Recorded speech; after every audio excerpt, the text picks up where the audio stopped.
All right. Hi, everybody. Welcome to our read of Maleficent.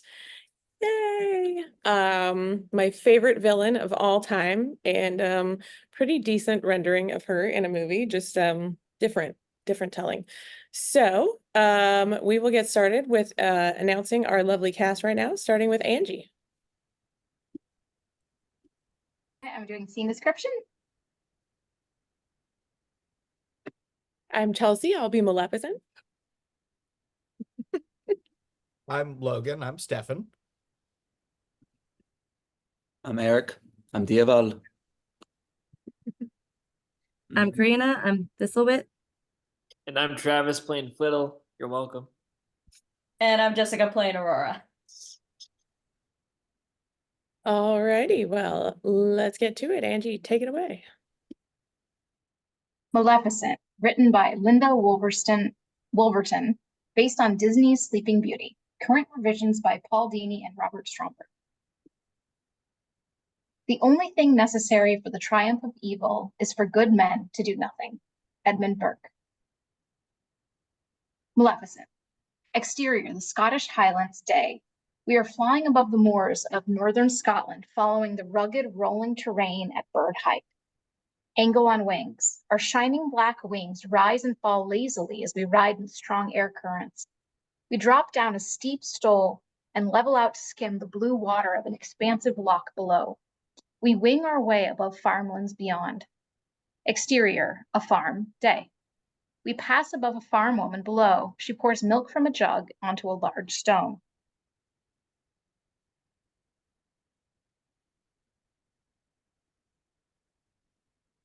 For the fair folk. We approach another farmhouse. Exterior, the house of Shepherd, day. Two collies lay outside the house. They leap up as the shepherd comes out with his young son and wife. The shepherd and his boy walk toward the paddock, but they stop, dismayed to see that the paddock gate is wide open. The sheep are scattered across the wide field. The pixies have been at it again. He whistles. The dogs race across the field to round the sheep. The boy runs to help. His wife goes back inside and returns with a heavy iron pan. She mutters an old adage as she positions the pan above the door. Iron pot above the door, protect our home from dark ones of the moor. On the shepherd and son, they herd the sheep down the road. Ahead, it crosses a thin line of dark grass which runs through the lighter grass of the field. Hold up. He takes off one of his work gloves and tosses it onto the road in the spot where it meets the line of dark grass. Drop a glove before you, cross the fairy path. They don't like it if we don't show respect. He whistles to the dogs. They nip at the sheep who trampled the glove as they run. The boy picks it up and runs to catch up. Exterior, the moors from above, on the wing. We turn and follow the fairy path which leads to the wilder moors with peat bogs, heath meadows, thin forests, streams, and misty mountains in the distance. Exterior, a blackthorn tree, day. We alight on the branch of a blackthorn tree and travel down to reveal that we are not a winged bird, but a winged girl. Maleficent is lean, all angles, with high cheekbones, a sharp chin, and pointed ears. She looks about 15. She struggles with her large wings like wild, unruly hair before she gets them to fold behind her. On the moorlands, Maleficent's point of view, the natural sounds of the moors drift up to her. The sounds gradually become discernible as voices, talking, laughing, complaining, threatening, whining. The blackthorn tree, on Maleficent. She takes a few black nuts from the tree and crunches them, shell and all. Guttural grunting sounds from below draw her gaze. On the peat bog, her point of view. Mud-covered creatures with round bellies and spindly arms and legs move about the bog. As they grunt and slobber, mud drips from their mouths, which sustains and thickens the bog. The blackthorn tree, on Maleficent. Several wingless, wizened, bald, elvish men burst from the branches, slapping their hands away from their nuts. She makes an ugly face back at them. She grabs more nuts and flies off, following a rocky stream. Exterior, a pond, day. Maleficent lands on the bank and sits on a rock to finish her stolen black nuts. Pretty female water fairies admire their reflection. Their long green hair is made of silky trailing weeds. Nearby, shy, timid moss people with large eyes lurk in the dark wood foliage. As they run their hands over the dry, dead moss, it turns green once again. A long green arm emerges from the water and reaches out towards Maleficent's bare ankle. She looks down just as the green hand grabs her ankle and jerks her off the rock. A malevolent water woman with knotted weeds and pebbles for hair pulls her toward the pond. Let go. Maleficent kicks her away and flies off. The green woman slips back into the water. Maleficent flies toward the corpse of tall trees ahead. Exterior, rowan tree day. She lights in the branches of the tree to eat her black nuts in peace. Loud giggling laughter draws her attention. Exterior, a meadow day. 3 flower pixies play hide and seek in the meadow. Knotgrass, Thistlewit, Flittle are small, lithe, flighty girls with pointy ears, noses, and tiny transparent wings. Flittle wears all blue. She's plagued with ever-present butterflies that fly around her head. Thistlewit is a tiny round head with tufts of wispy hair that splay outward from her face like a dandelion. Knotgrass wears green and brown. Her short dark hair sticks upright or falls down her eyes. Color flows from the pixie's fingertips, making the petals brighter, the grass greener, or the sagging flowers revive.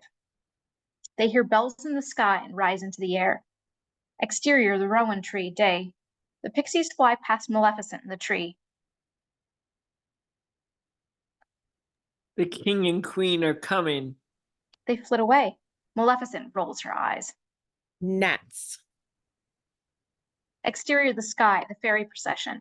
The sky is crowded with winged fairies. The beautiful Queen Ula and her husband, King Kinloch, Yep. lead the procession, which is lit by wavering lights of will-o'-the-wisp.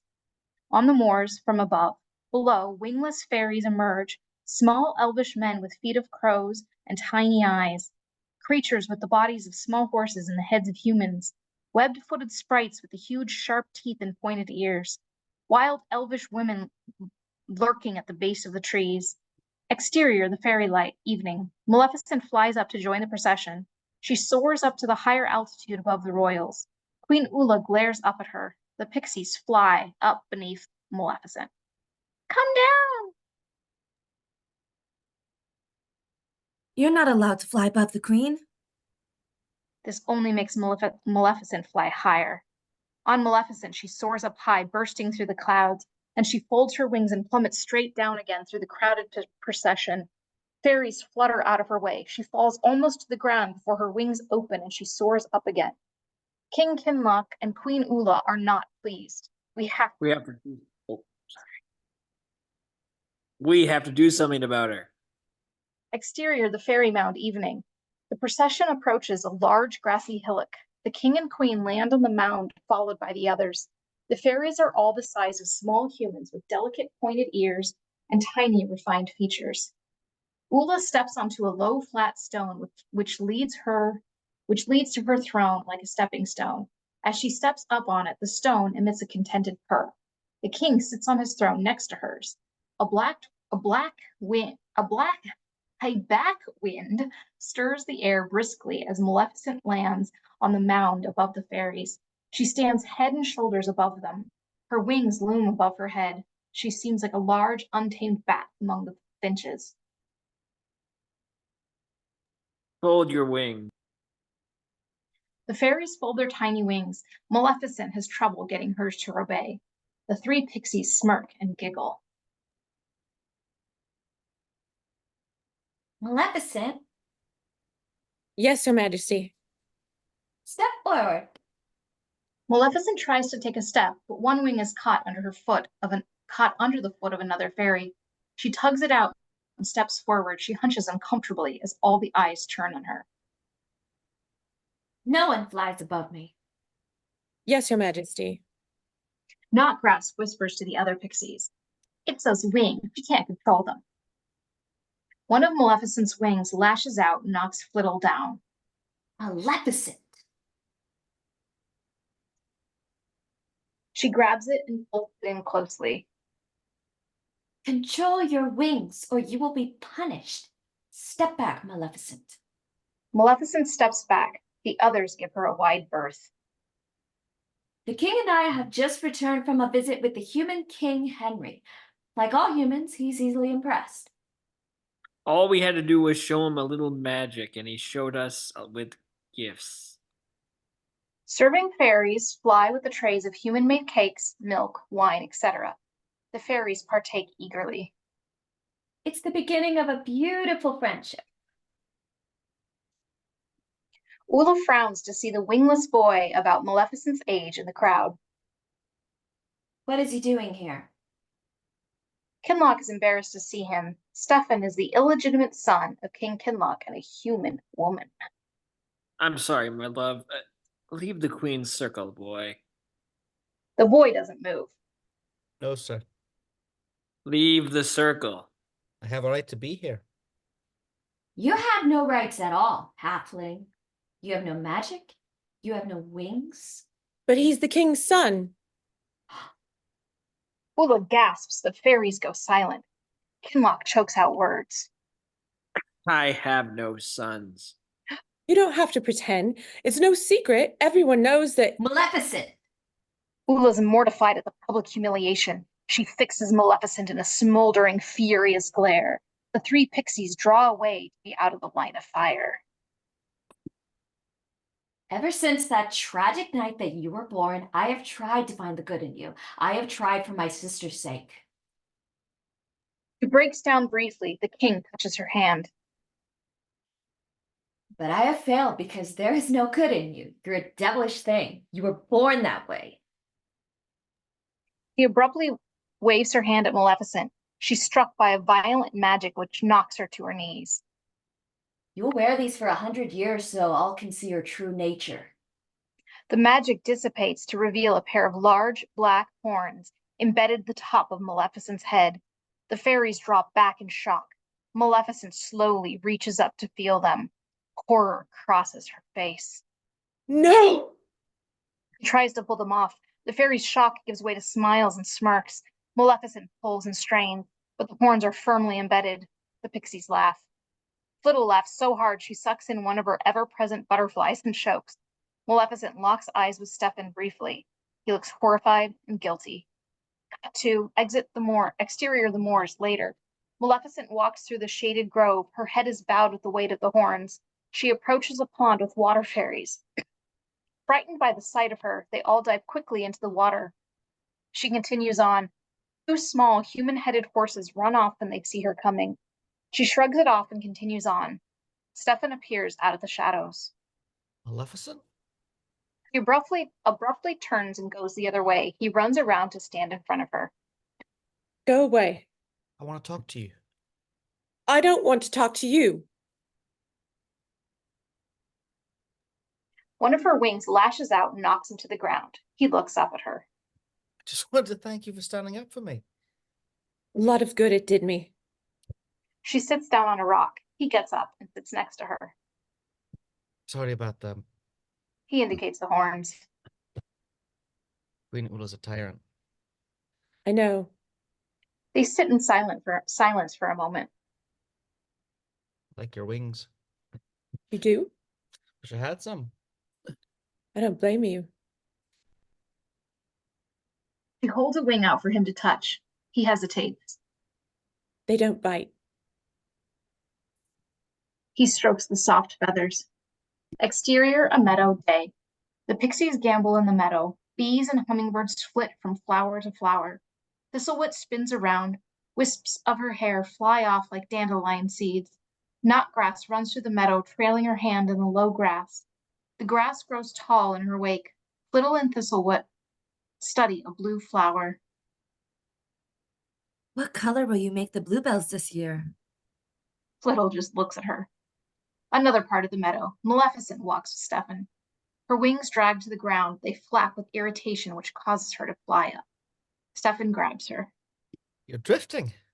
He pulls her to the ground. They're not happy when we walk.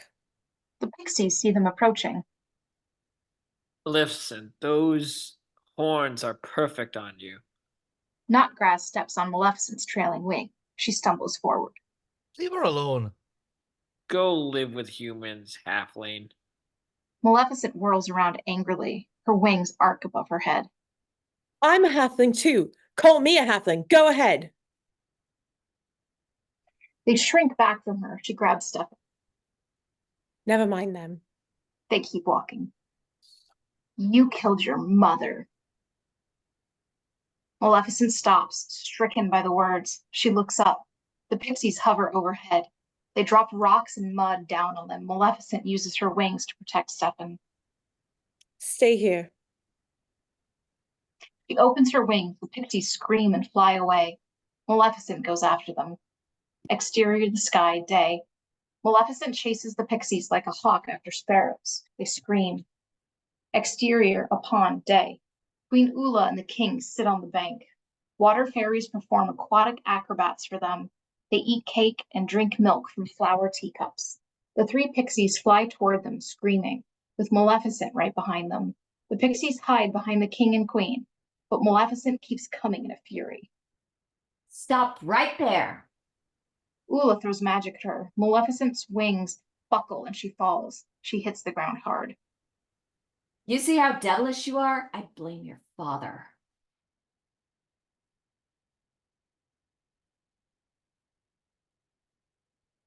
She deserves to wear those horns.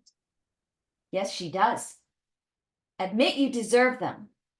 Why should I? I'll clip your wings if you don't. You wouldn't. Oh, but I would. Maleficent drops her head. She forces the words out bitterly. I deserve to wear the horns. For 100 years. For 100 years. Now get out of my sight. Maleficent opened her wings to fly. Walk. She folds them and walks away, head bowed, wings trailing on the ground.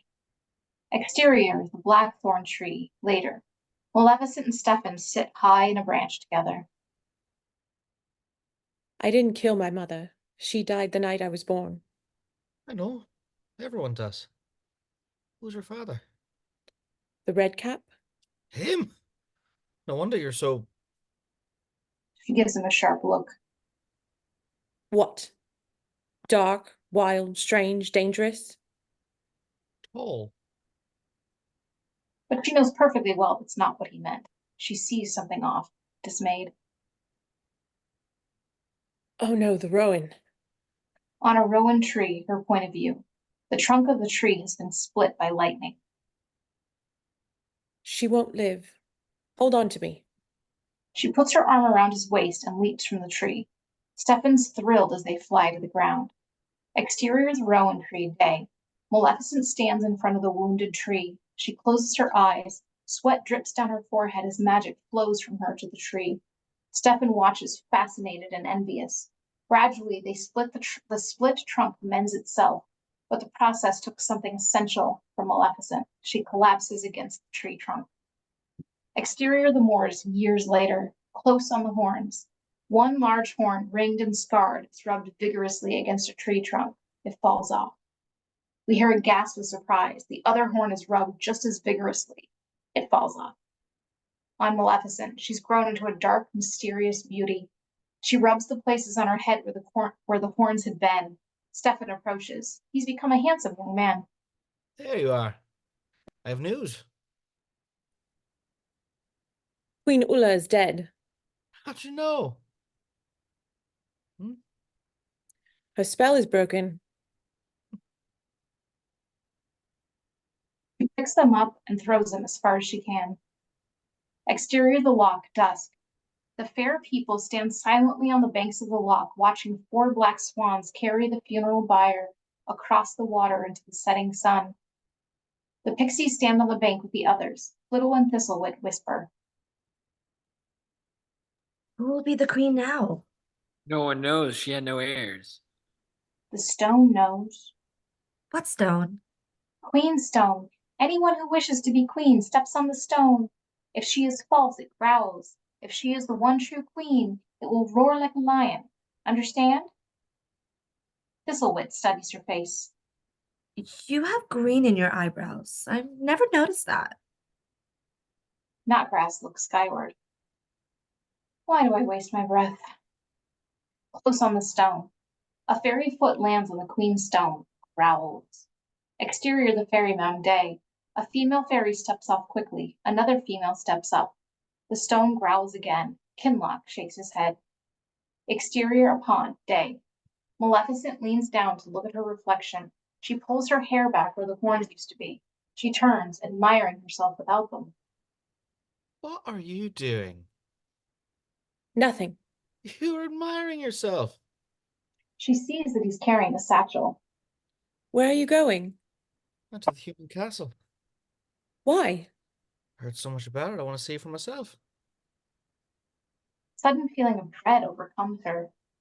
Don't go there, Stefan. You're not curious about humans. No, not at all. I am. You would be. What's that supposed to mean? You're half human. There's no shame in it. I'm going then. She picks good dead time. leaves from her tree branch as she doesn't care. Have a good time. He doesn't go. It's a long way if I have to walk. On foot. How else are you going to walk? On your ears? Maleficent, will you take me to the human castle?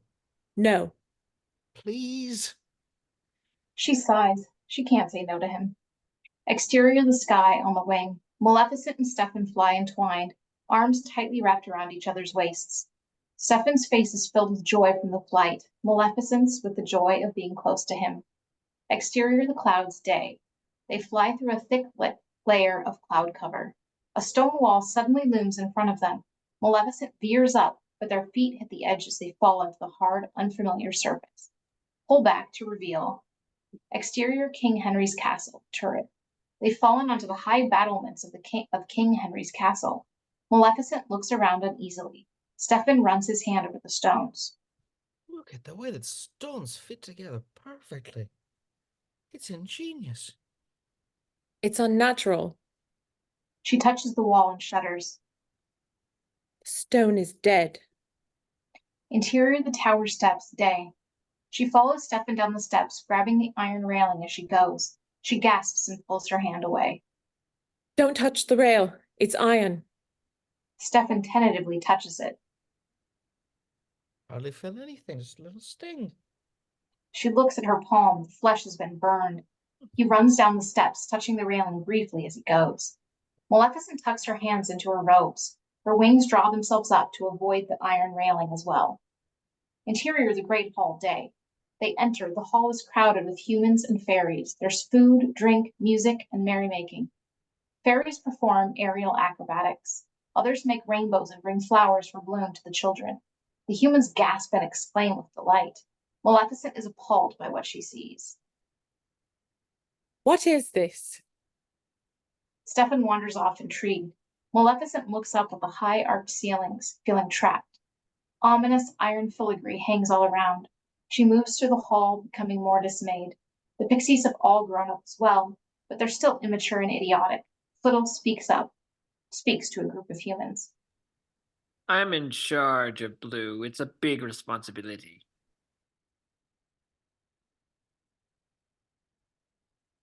Can you turn my dress blue? Flittle squeezes her eyes shut and touches her yellow dress. It turns blue. I like it better yellow. Turn it back, please. I don't make yellow, I only make blue. Turn it back. Flustered, Flittle closes her eyes and reaches for the dress, but accidentally touches the woman's hand. It promptly turns blue. The woman gasps.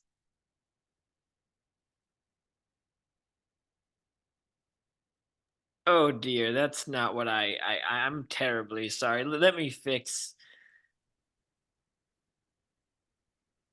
She squeezes her eyes shut again and reaches out, brushing the woman's face. It turns blue. The woman screams. Panicked, Flittle rushes away. Maleficent feels someone tugging at her wings. It's a human boy. She jerks them away. The boy keeps touching her wings. Don't touch the wings. You're mean. What magic can you do? This. She waggles her fingers and walks away. The boy gasps. His fingers have grown together so he can't pull them apart. She walks up to Stefan, who's chatting with Princess Leia. We're leaving now. What's wrong? What's wrong? Look around. This is an embarrassment.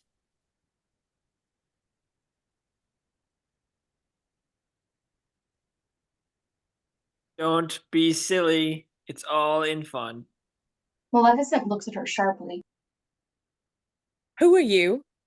I'm Princess Lei. I've been accused of being a lot of things, but silly is not one of them. Isn't that right, Stefan? Maybe we should talk over here. He tries to pull her away. This may come as a surprise to you, Princess, but we don't exist to serve the human rabble. Maleficent, He pulls her away. these people are our friends. Friends? They're using us. I'm leaving. Are you coming? She sees the somber look on his face. Stefan? I'm nothing there. My father disowned me. Her heart sinks as she realizes. You're not coming back. I could have a future here. You never intended to. Maleficent, She turns her back on him abruptly and walks away. Interior hallway evening. She hurries down the hall, struggling against the tears. In her distress, she can't find her way out.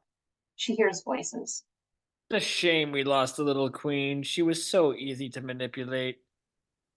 The words cut through her distress. She turns back to listen.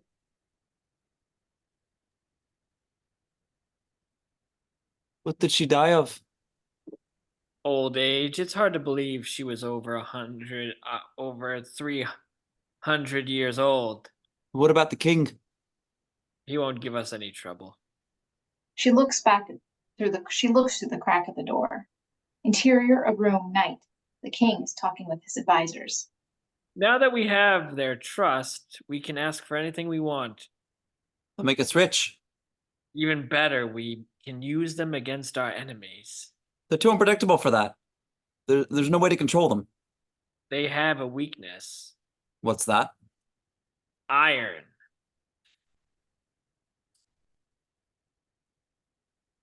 At the door, Maleficent reacts with alarm. I discovered it by accident, then curiosity got the best of me, and I tried it out on a few of them. I would have liked to have seen that. Some were burned, some died. I was impressed with their stamina. They'll make good soldiers for us. The door slams open. Maleficent storms in with murder in her eye. Her wings knock the advisors down. She slams Henry against the wall, looming over him like a dark, avenging angel. He cowers fearfully. If you touch another one of us, I'll kill you. She releases him and storms out. The king falls to the floor, trembling and humiliated. Interior the great hall, night. Maleficent returns to the hall. She looks for Stefan. He's still talking with Princess Lei. Stefan, thought you'd gone. we have to get our people out of here. What are you talking about? The king is planning to use iron against us. He looks at her skeptically. Why are you doing this? Did you hear what I said? Why must you turn everyone you meet into an enemy? She backs away, shocked by his attitude. She sees guards coming in. She hurries to the hall, speaking quietly to the fairies. Get out! Go back to the moors. You're not safe here. Some hurry away, some stay. Everyone's confused. Henry's wife, Queen Mary, stands with the pixies. Who is that? It's just Maleficent, never mind her. She was born to cause trouble. The king runs into the hall. He points at Maleficent. That one. The guards run toward her. She looks at Stefan. Their eyes meet briefly. Then she opens her wings and flies out the window. Exterior the skies, night, on the wing. She flies, wings beating furiously. Tears stream down her face. Exterior the fairy mound, night. Kinloch yawns as more female fairies line up to try their luck with the stone, growls every time. Maleficent lands on the mound. Pinlock! Call our people back from the humans' castle. Why would I do that? Their king is plotting against us. That's absurd. Henry's our friend. Is he? He knows what iron can do. He's already used it against us. I don't believe you. I heard him myself. But you're a known liar. I have no reason to lie. Enough, Maleficent. You've caught us. You've caused nothing but pain and heartbreak since the day you were born. He waves his hand in a circle. The storm cloud appears above her head. Thunder cracks, and she's pelted with hard, cold rain. She backs away with the rain pouring down on her. Exterior the sky, on the wing. She flies furiously out on the moors over the human farmlands. But she can't get away from the storm cloud. She flies until she's exhausted. Exterior a large tree, day. Maleficent lands on a long branch where she sits, gasping and furious. The private rainstorm still pelts her. On a crop field, her point of view. A large raven sits on the head of a scarecrow. 2 farmers throw rocks at him. Get off! The raven leisurely preens its feathers on the rocks and flies around it. Finally, a rock hits its target. The raven squawks and flies into the tree. The large tree. The raven lands next to Maleficent. She glares at it. It glares back at her. They stew in silence. After a moment, it hops over onto the branch so it won't get wet. Cut 2. Exterior the moors, a ruined castle, dusk. Crumbling walls are all that's left of the ancient castle.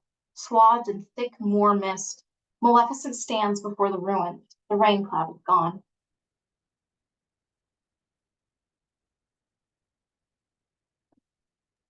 I need your help. She hears guttural breathing and the scratching of claws. Something large approaches. The mist stirs. Maleficent waits. In a moment, a man walks out of the mist. He holds a heavy staff. He's even taller than Maleficent, fiercely handsome with dark, malevolent eyes. He wears a worn red cap, the color of blood. Maleficent looks very much like him. You've grown yourself. You know why I've come. I'm always watching. You'll have to kill Kinloch. I can't do that. Where does this conscience of yours come from? It doesn't serve you. Your mother was burdened by it too. His dark eyes soften briefly to think of her. If you want to save your friends, although I don't know why you would after all they've done to you. I'm the only one who knows what this human Henry is planning. I can't stand by and let him use us like servants and slaves. An act! Do what must be done, but you will be hated for it. That's nothing new. Then unleash yourself. Make me proud. He steps back. The mist swallows him up. Exterior a peat bog night. Maleficent stands at the edge of the muddy bog. She closes her eyes. Sweat drips down her forehead as magic flows from her to the bog. It begins to bubble and boil. Something large moves around in the mud. One by one, 5 creatures crawl from the bog. Her guards are large, dour, and ugly with leathern wings, long arms that drag to the ground, and feet turned backwards. As the last one crawls out, Maleficent sags from exhaustion. Cut to exterior the moors, night, on the wing. Maleficent flies low to the ground, followed by her guards. She searches for something on the ground. She sees what she's looking for, scoops them up, and flies on. Exterior the ferryman, night. The fairies are still lined up to stand on the stone. Others entertain themselves with human objects, combs, brushes, mirrors, etc. Maleficent lands on the mound. I want my turn on the stone.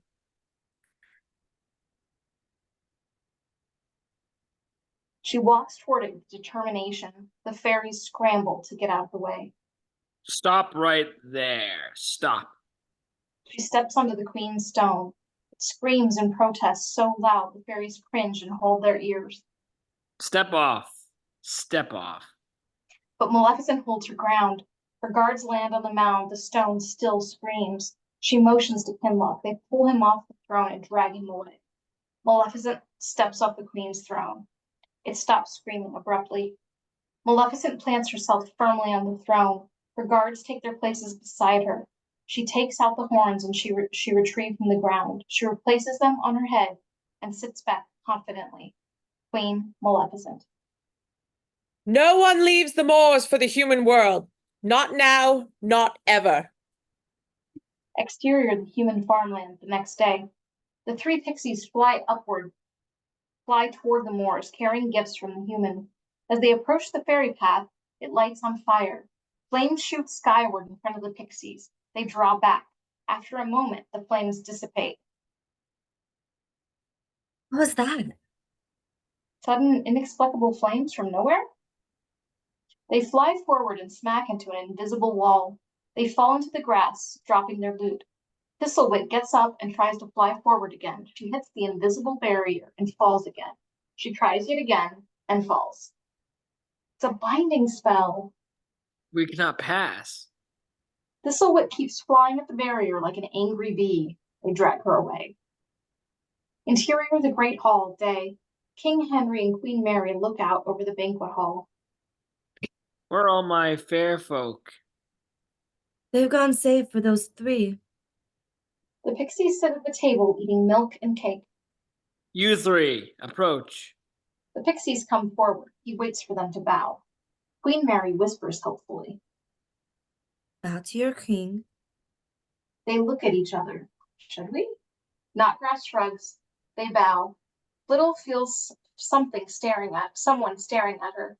She looks up to see a woman with a blue face glaring at her. Flittle steps behind Thistlewit to hide.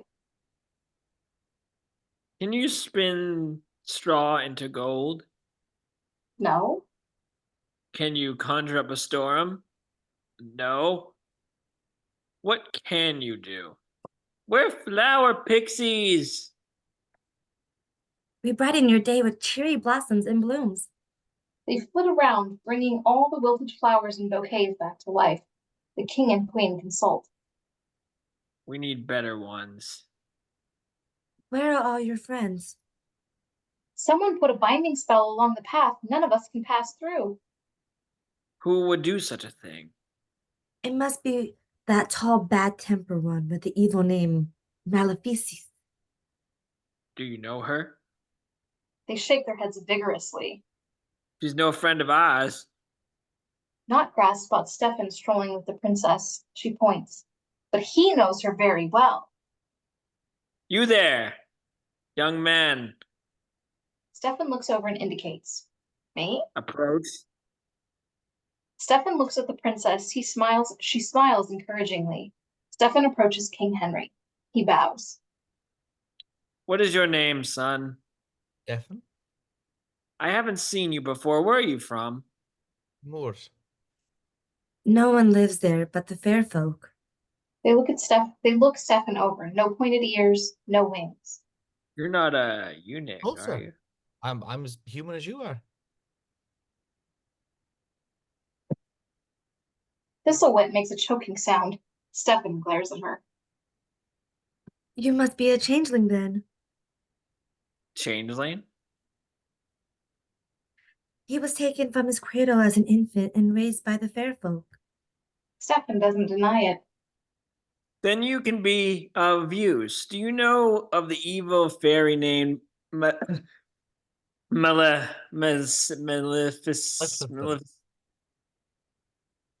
Yeah. You do know her? Do. Well, Yes. Henry throws his arm over Stefan's shoulder. you're a good-looking fellow. I can see my daughter has taken quite a liking to you. Stefan's eyes fill with possibility. King Henry steers him away. The pixies all watch this curious. I didn't know Stefan was a changeling. I thought he was a halfling. He is a halfling, but Queen Mary thinks he's a changeling. Maybe He's not half a changeling, he's a whole half. Thistlewit blinks. I'm confused. Of course you are. They move off. Flittle almost runs into the blue lady who glares angrily. She hurries off with the others. Exterior of the moors, a rocky stream, night. Maleficent walks near the stream, followed by her guards. The sounds of the babbling stream becomes babbling voices. The stone screamed. She has no right to the throne. She was wrong to make herself queen. She hears them, keeps walking. Her guards growl and run toward the stream fairies. Leave them alone. The guards turn back reluctantly. They keep following her, breathing down her neck. And stop following me. They stop. She continues on alone. Exterior, a dark pond, night. Maleficent sits on a rock eating black nuts, feeling more alone than ever. A long green arm emerges from the pond and reaches for her ankle. Touch me, and you will draw back a shriveled stump. The green woman's arm retreats back to the pond. Exterior the fairy path day. The once green fairy path is now a long black line of demarcation between the wild moors and King Henry's human domain. Exterior the road day. Stefan sits in a wagon next to the driver. King Henry's castle is visible in the distance behind him. Exterior near the farm day. The shepherd, his wife, and son stand at the place where the fairy path crossed the road. The sheep stand in a huddle, oddly silent. The farmer whistles for the collies who lay in the farmhouse yard. Did you hear me, boys? Come up. The dogs whine, don't budge. Stefan and the driver approach from the wagon. The horse whinnies and rears. Whoa! Horses won't cross it. The shepherd points to the burned and blackened path. Stefan looks up. The birds fly straight up and down there like fish in a tank.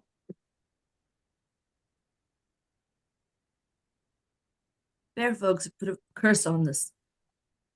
I can't think why. I put out milk and cake for them every day. Walk from here. Stefan gets off with a knapsack. The driver turns the wagon around. Stefan steps up to the fairy path and studies it. Can you cross it? He and his family step back, fearfully. We don't dare. At night, we see a horned bird with a head of a woman flying in the sky. She has a host of goblins behind her. Stefan tries to step across. It takes an effort for him to push through the invisible barrier. Then something gives way and he stumbles onto the other side. Exterior the fairy side of the path. Stefan looks around, astounded by the sudden difference in the colors and lushness of the countryside surrounding him.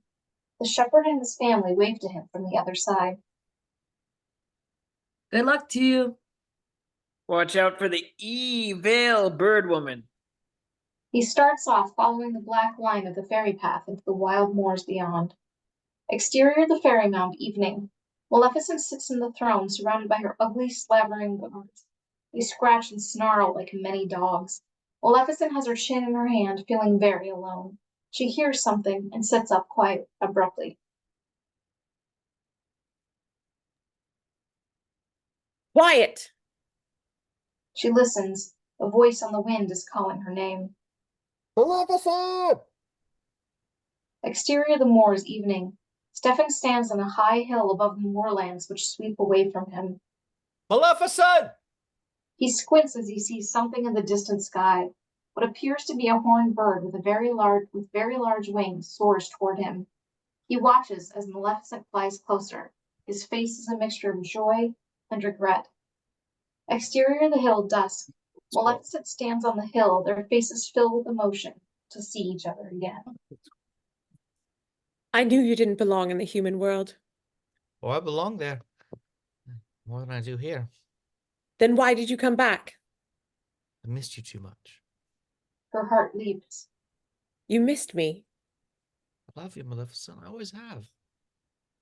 He takes her chin in his hand and kisses her. Her eyes close and she falls back in a swoon. Off the hilltop, he looks over. Exterior the fairy mound. Her guards look up to see their leader doing giddy air loops in the distance. They frown and grunt with disapproval. Exterior a riverbank, night. Maleficent and Stefan sit under the shelter of her wings, talking softly. I have to admit, there are some things that humans do better than we do. I can't imagine what. Food, for one thing. He opens his backpack and takes out food. Bread, cheese, honey cider. He pours a bit of cider into his cup. He offers her some. She pushes it away. Nothing human for me. Oh, you don't know what you're missing. I'm perfectly happy with what we have. She tips a large red blood rose that blooms on a twisting vine. Red dewdrops into her mouth. I wonder what it would taste like if we mixed the two together. He tips the blood rose into his cup. Best of both worlds. He swirls it around and takes a sip. Not bad. He takes another teeny sip. Maleficent considers. Giving in, she holds out her hand for the cup, but he holds it back. Nothing human for you. They puzzle over the cup. She grabs it out of his hand and takes a big gulp. He waits for the verdict. She takes another drink. Considers. It's dreadful. He laughs. She smiles at him. Love shines through her whole being. Promise me you will never leave again. Never. They lay back against the tree together. I want this moment to last forever. We have forever. She closes her eyes, drifting off, but she opens them, suddenly panicked. Stefan, Yes? I was afraid you'd gone. Still here. She sighs with contentment and closes her eyes again. Exterior the riverbank later. Maleficent has fallen into a deep, unnatural slumber. Stefan sits beside her. Maleficent. He shakes her shoulder roughly. Maleficent! She doesn't stir. He takes long, thin iron chain from his pack. He holds it over her. His hands tremble. His face is racked with emotion. He shakes his head and drops his hands. After a moment, he lifts the chain again. Cut 2. Exterior the riverbank, dawn. Maleficent groans from pain. She sits up and shakes her head to clear her thick sleep. The pain on her back is intense. She looks around for Stefan and reaches over her shoulder. Her fingers touch the long cauterized burn where her wings used to be. On the shock and horror in her eyes, we cut to exterior human farmlands. Stefan runs down the road carrying a large bundle on his back. The driver sits in the wagon nearby. He jumps off to help him load the bundle.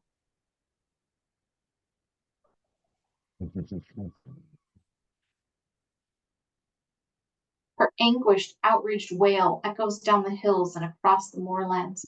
Stefan looks up. At the sound, the burlap bundle shifts and struggles. I shouldn't have done it. It's too late now. They lash the bundle down and quickly drag away. Exterior the riverbank, day. Maleficent thrashes around trying to reach the painful wounds. She plunges into the river. The water fairies retreat, watching with huge, fearful eyes. Maleficent climbs out and runs, delirious from the agonizing pain. Exterior the moor's day. She runs to escape the pain. At the top of the high hill, she leaps into the air, forgetting, in her delirium, she no longer has wings. She falls crashing down the hill to the bottom where she lies gasping and bloodied. As she lays there, she looks up at the birds flying overhead. Her pain and heartbreak are unspeakable. Exterior King Henry's castle, day. The drawbridge opens for Stefan's wagon. Interior King Henry's castle, day. Stefan stands with King Henry. The bundle lays at his feet, no longer moving. I couldn't kill her. So I took these instead. He draws back the burlap. The large black wings are tied with heavy ropes. Fascinated, King Henry looks down for a closer look. The wings struggle, startling him. He leaps back. Her wings have always had a mind of their own. Will she want revenge for this? Absolutely. But she's hobbled now. The fair people won't allow a wingless leader. Brilliant, son. You've served me well. And the other thing? Henry sighs. He has no choice. I'll tell the queen to prepare for a wedding. Stefan nods. Whatever guilt he felt has been swept away by ambition. Exterior the moor's night. Maleficent still lies in the place she fell. Something has left her forever. Hope, belief, capacity for love. Get up, Maleficent. She opens her eyes. Her father stands over her, holding his staff. Pain is a gift. You can use it to grow stronger than you ever were. She closes her eyes again. Or you can lay here and die. He drops his staff at her side and walks away. A long moment passes before her fingers feel for the staff. She uses it to pull herself to her feet. A wolf howls. Leaning on the staff, she sees a large silver wolf on a distant hill. It turns and disappears into the mist. Exterior, the fairy path near the farm. Using the staff as a crutch, Maleficent limps across the blackened fairy path. Her eyes are filled with hatred. She limps past the farmer's house and paddock. As she passes, the gate opens. The sheep runs out. She walks through the middle of the human crop fields. The crops wither on the vine in her wake. Exterior, the farmlands, various time passage. The weather changes, clouds move across the sky. Maleficent still walks. She's stronger now. She stands more upright, leaning less on the staff. Dry stone walls collapse where her staff hits the ground. She walks with a stronger stride. The staff is no longer a crutch. She plants it to the ground near a barn and a farmhouse. The ground shakes violently. Structures collapse. Farmers, families, and animals run out. She stands near a town. She lifts the staff. Storm clouds suddenly move in. A high wind blows. Lightning hits the church steeple. Exterior, a hill, evening. Maleficent stands on a hill overlooking her path of destruction. Nothing built of human hands remains standing. She seems stronger than ever.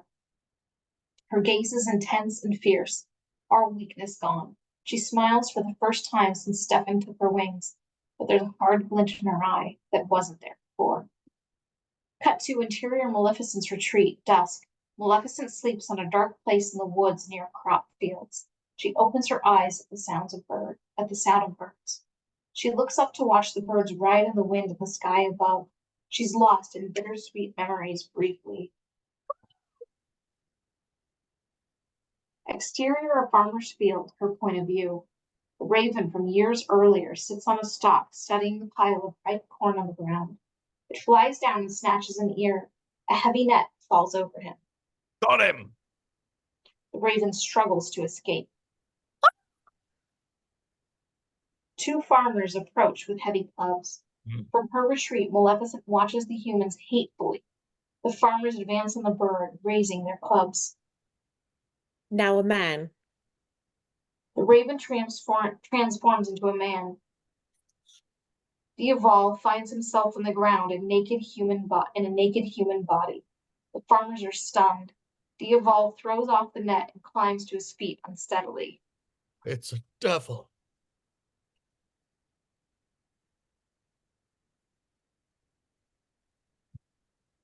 I am the devil. I come from hell for you. The frightened farmers run away. Am I saying that right? What's his? Diaval.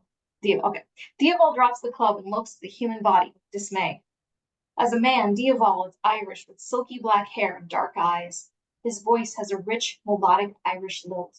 He also has a touch of vanity and is prone to preening. Maleficent steps out of the shadows. What have you done to my beautiful self? Would you rather I let them beat you to death? He lifts his wingless arms and looks down at his naked body. I'm not certain. Stop complaining. I saved your life. Forgive me. I'm in your debt. She tosses him a cape to cover himself. He looks her over. What happened to your wings? You remember me. They were magnificent. You will be my wings now. Interior Henry's castle, the hall, day. King Henry rants and raves at Stefan. You said they would return. I never said. You said they wouldn't follow a wingless leader. Binding spell's still in place. I don't want excuses. I should be rich and control of all the land. Instead, my kingdom is in ruins. He waves toward the open window.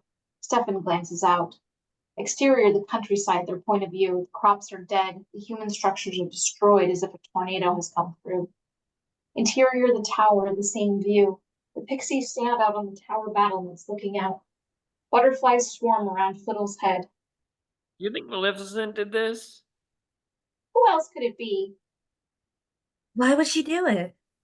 She's evil for evil's sake. What does that mean? She doesn't need a reason. Interior, the tower stairs, day. They go down the winding stairs to a small landing. They go through one door, then down another set of stairs. They turn in a circle, confused. Where are we? This way. No, this way.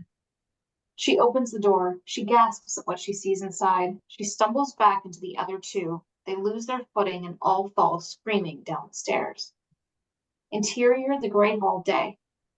I should have known not to trust someone who was raised by elves. Fair people. If you don't do something about that evil witch, Not a witch.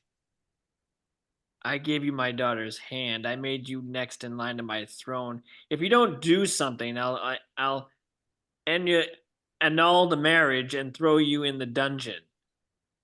The pixies tumble into the room and land in a pile on the floor. Little's butterflies scatter in the air.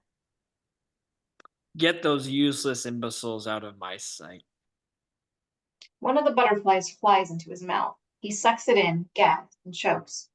The fairies giggle. Henry staggers, trying to breathe. His crown falls onto the floor.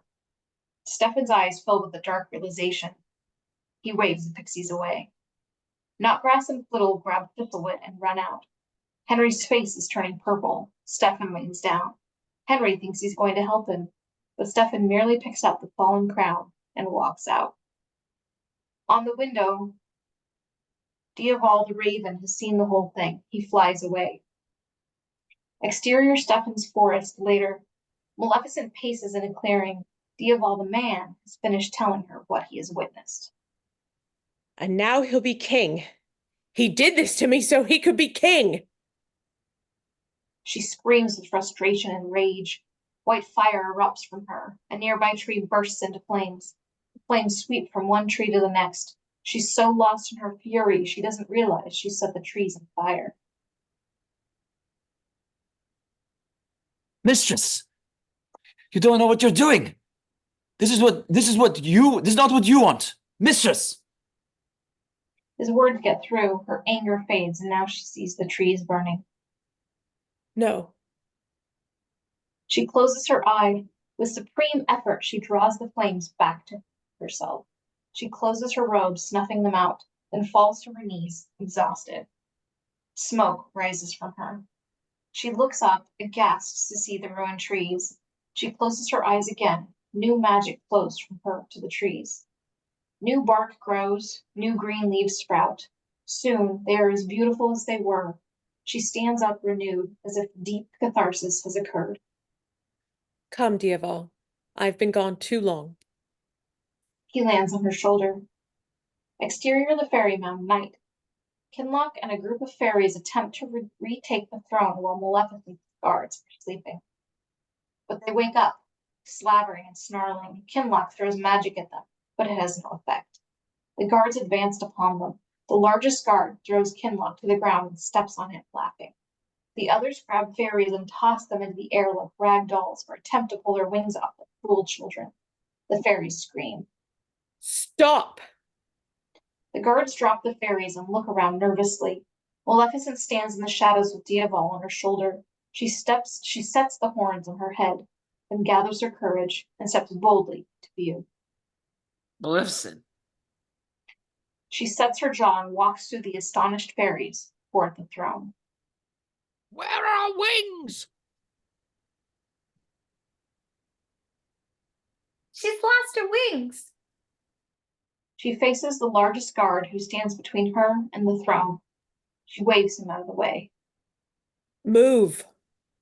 He spits at her. Brackish ooze rolls down her cheek.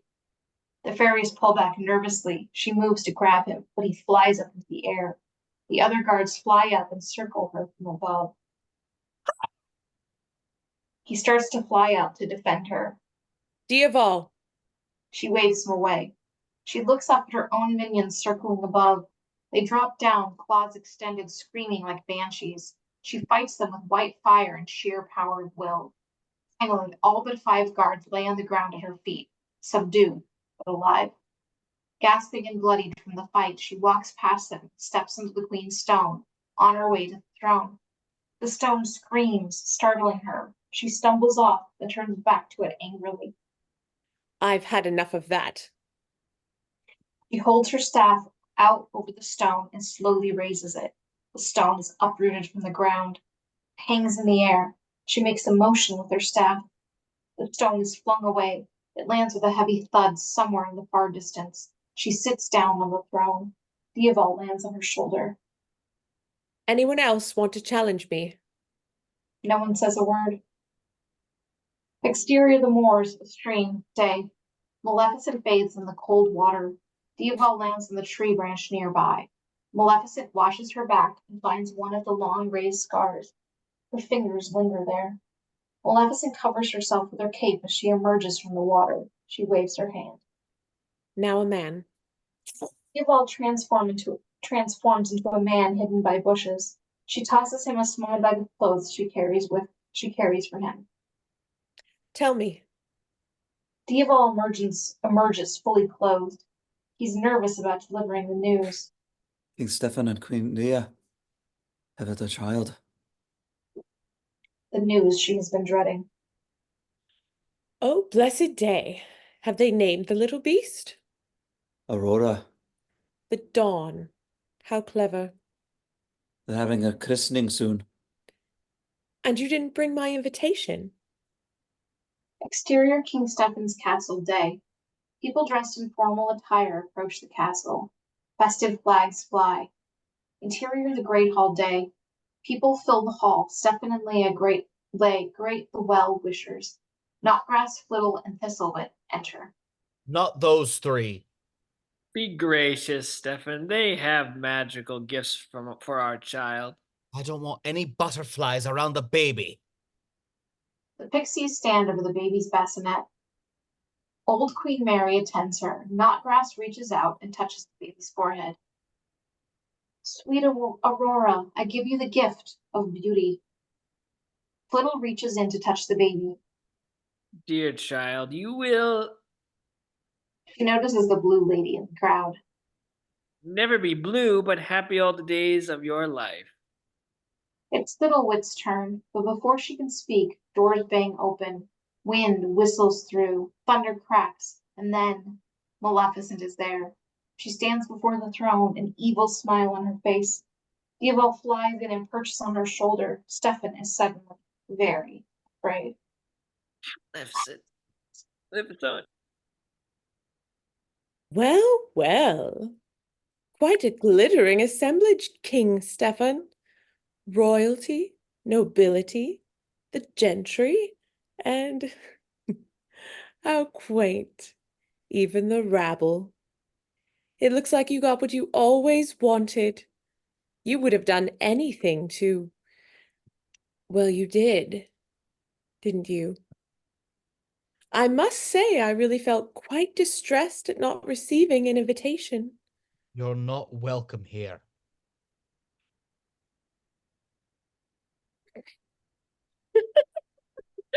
Oh dear, what an awkward situation.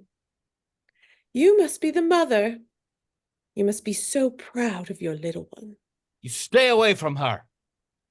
Oh, Stefan, do you really think I would harm an innocent babe? I only want to bestow my own gift on the child. The pixies stand in front of the bassinet protectively. Maleficent laughs. You three. Well, there's fierce protection. Out of my way, gnats. She waves her hand at them. Fierce wind blows them back. Part of Thistlewit's hair is blown off. She grabs her head aghast. Maleficent pulls aside the drapery and leans over the bassinet. Baby Aurora is as adorable as babies get. She looks at the baby. Jealousy fills her heart. The old anger and revenge rise up in her again. She looks at Stefan as if it is only the two of them in the room. You stole something precious from me, and now you owe me something precious in return. What are you going to do? Maleficent holds up a finger to her lips, signaling for him to be quiet. She looks down at the baby again. The princess will indeed be blessed with grace and beauty, beloved by all who meet her. She will know happiness all the days of her life, her brief life. Did you say brief? Oh, don't do this. Maleficent shifts her gaze to Stefan. There is no mercy in her eyes, only hatred. Guards! The castle guards move in on Maleficent, but she holds up her staff, stopping them mid-step. Leia is so frightened that she's almost in tears. Maleficent glances over to the corner and sees Queen Mary's spinning wheel. Listen well, all of you. At the toll of midnight on her 16th birthday, she shall prick her finger on the spindle of a spinning wheel. She looks around at the frightened faces, holding their breaths. Maleficent takes her time, enjoying this. And die. Faces fill with horror. Leia screams. She looks at Stefan. Fair is fair. Please don't do this. I'm sorry for what I did to you. Not sorry enough. She shifts her robes, laughing evilly. White fire erupts around her. Wait, listen to me! She disappears in the smoke. Diaval circles the hall. He flies out the open door. Commotion erupts. Leia runs to the bassinet and scoops up the child. Stefan, do something.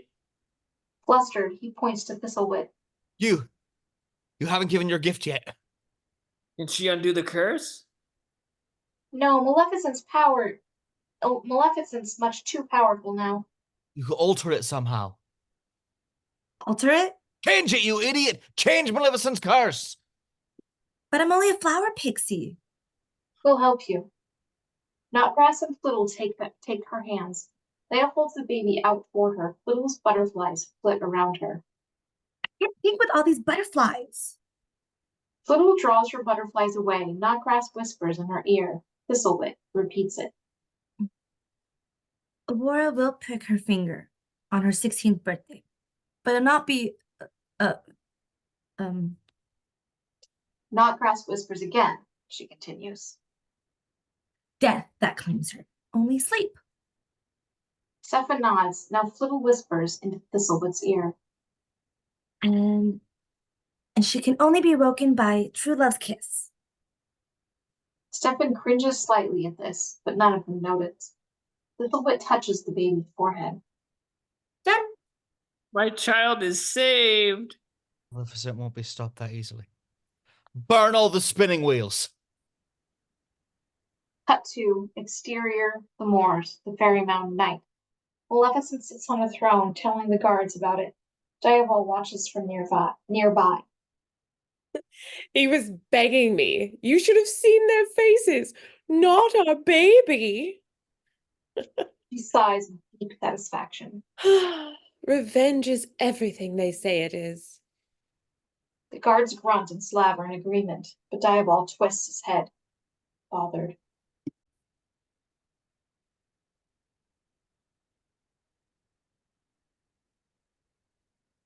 Exterior, King Stefan's castle, the nursery, night.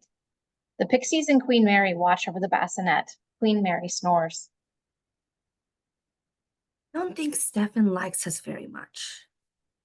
We did treat him badly when he was young.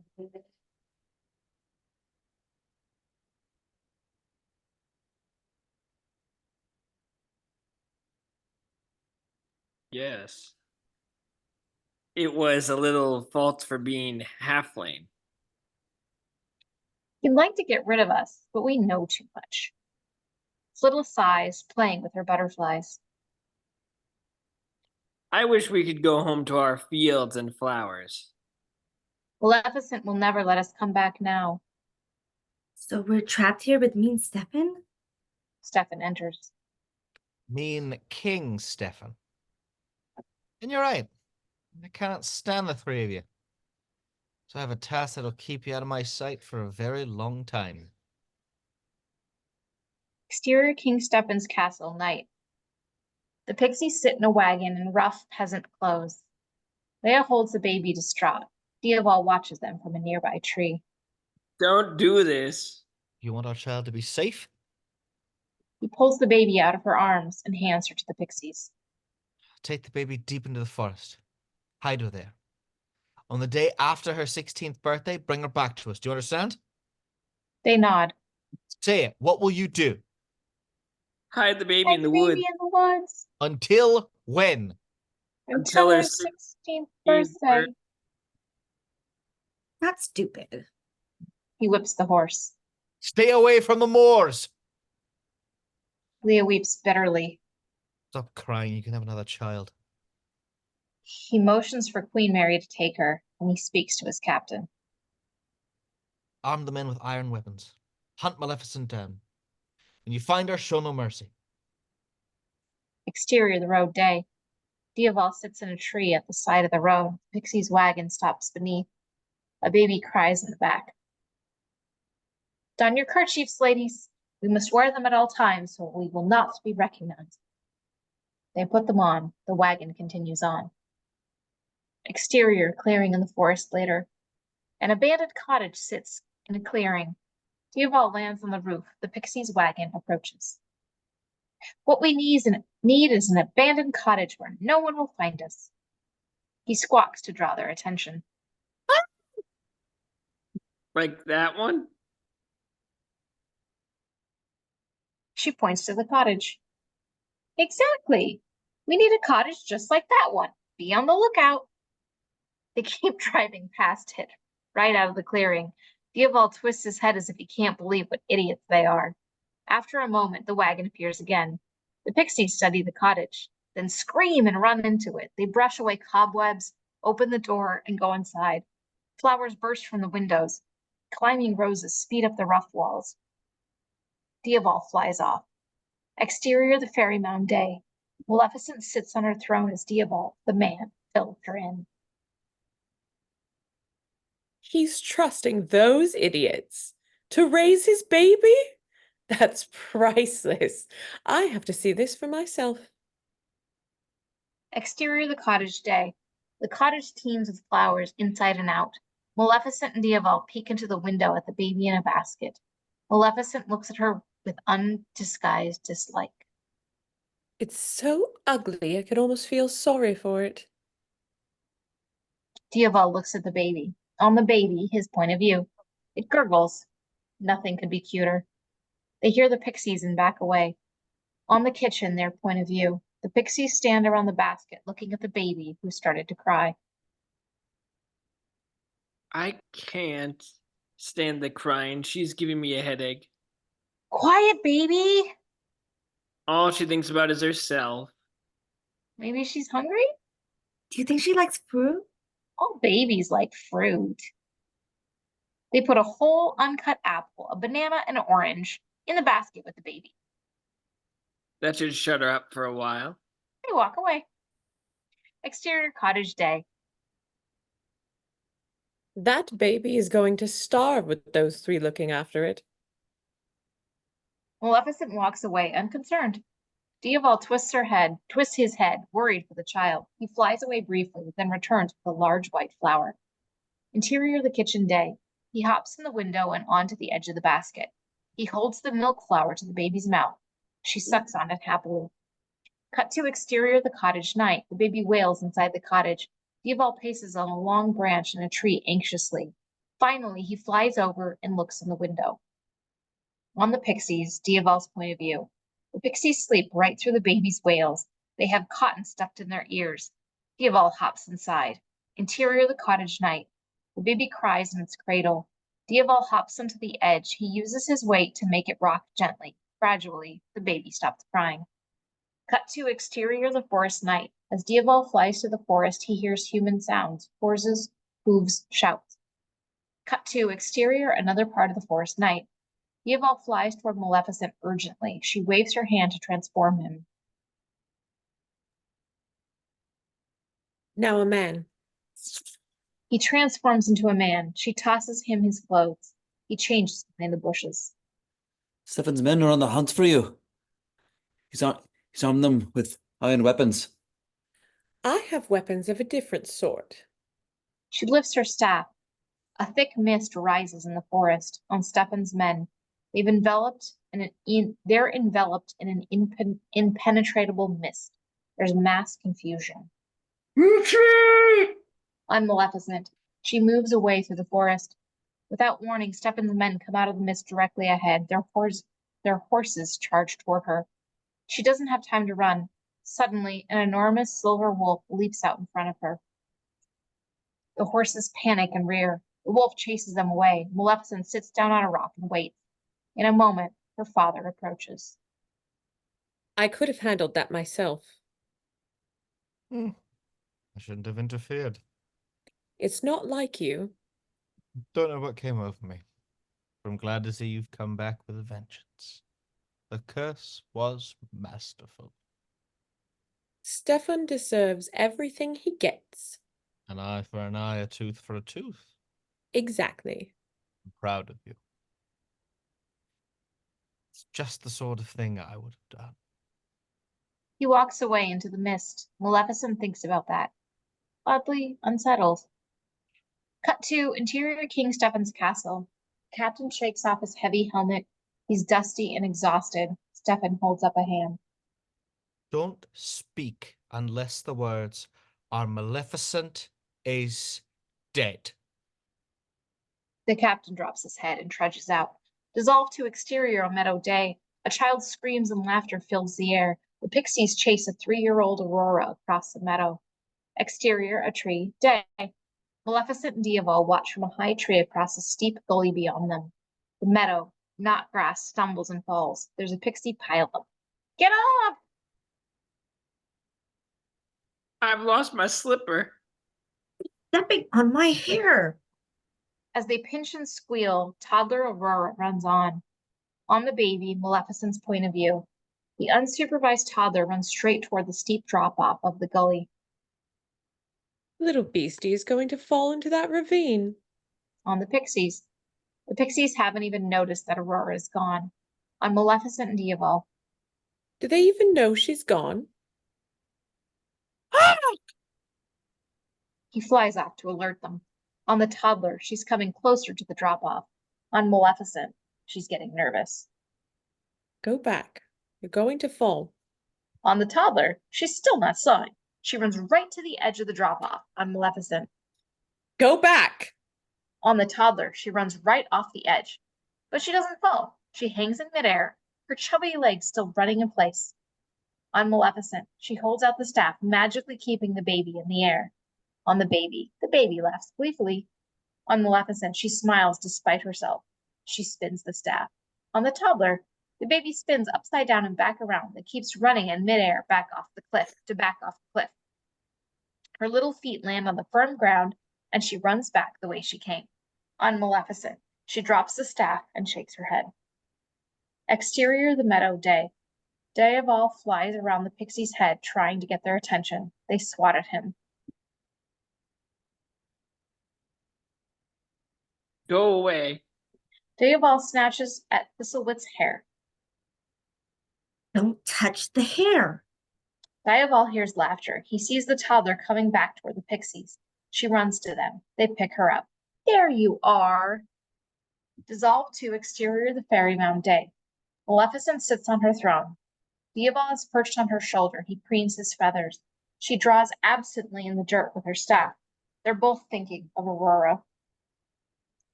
Wonder what the little beastie is up to. They both leap up a little too eagerly. Exterior, the cottage. Day. The pixies are having a picnic. Aurora is 5 years old now. Maleficent and Diaval observed from the forest shadows. An autumn downpour is suddenly drenches the pixies. They scream and run into the house, forgetting all about Aurora. Aurora follows them back into the cottage, but they've already closed the door. She pounds on it, but no one answers. She cries. Still no one comes. Maleficent and Diaval look at each other. Aurora goes around the cottage looking for a way in, sobbing and getting drenched. Maleficent throws up her hands with disgust. She lifts the staff. A gale-force wind angrily blows the front door off its hinges. Interior, the cottage. Day. The pixies stare at the broken-down door. Aurora walks in, drenched and crying. There you are. Dissolved to exterior, the forest. Day. Aurora is 7. She gathers berries. She sits down under a tree to eat a few. In a moment, her eyes close and she drifts off. A snake crawls towards her from the bushes. Gets closer. Suddenly, a tall, horned shadow looms over the sleeping girl. Maleficent's staff lifts the snake and tosses it away. On Maleficent, she stands over the sleeping child. Her expression softens briefly. Then she shakes her head as if admonishing herself for having a weak moment. She glances up at Diaval in the tree. What? He turns his head away as if he saw nothing. Dissolved 2, exterior the woods, day. Aurora is now 10 years old. She plays sword fight with an invisible friend near a rushing river. Yeah. Have it. Her game takes her to the river. She crosses on the stepping stones but loses her balance and falls into the river. Exterior the river on Aurora. The current is strong. She's swept downstream. She goes under, comes up, gasping, grabs for the tree roots, anything. She goes under again. Her hand reaches up and finds Maleficent's staff. She grabs onto it with both hands and she's pulled onto the bank. Exterior the bank, day. She lays face down on the bank, not moving. Maleficent's horned shadow leans over her to see if she's breathing. Aurora gasps. Maleficent's shadow retreats. Dissolve 2, exterior on Aurora and Maleficent's shadow, day. 15-year-old Aurora runs toward the fairy path and the moors beyond.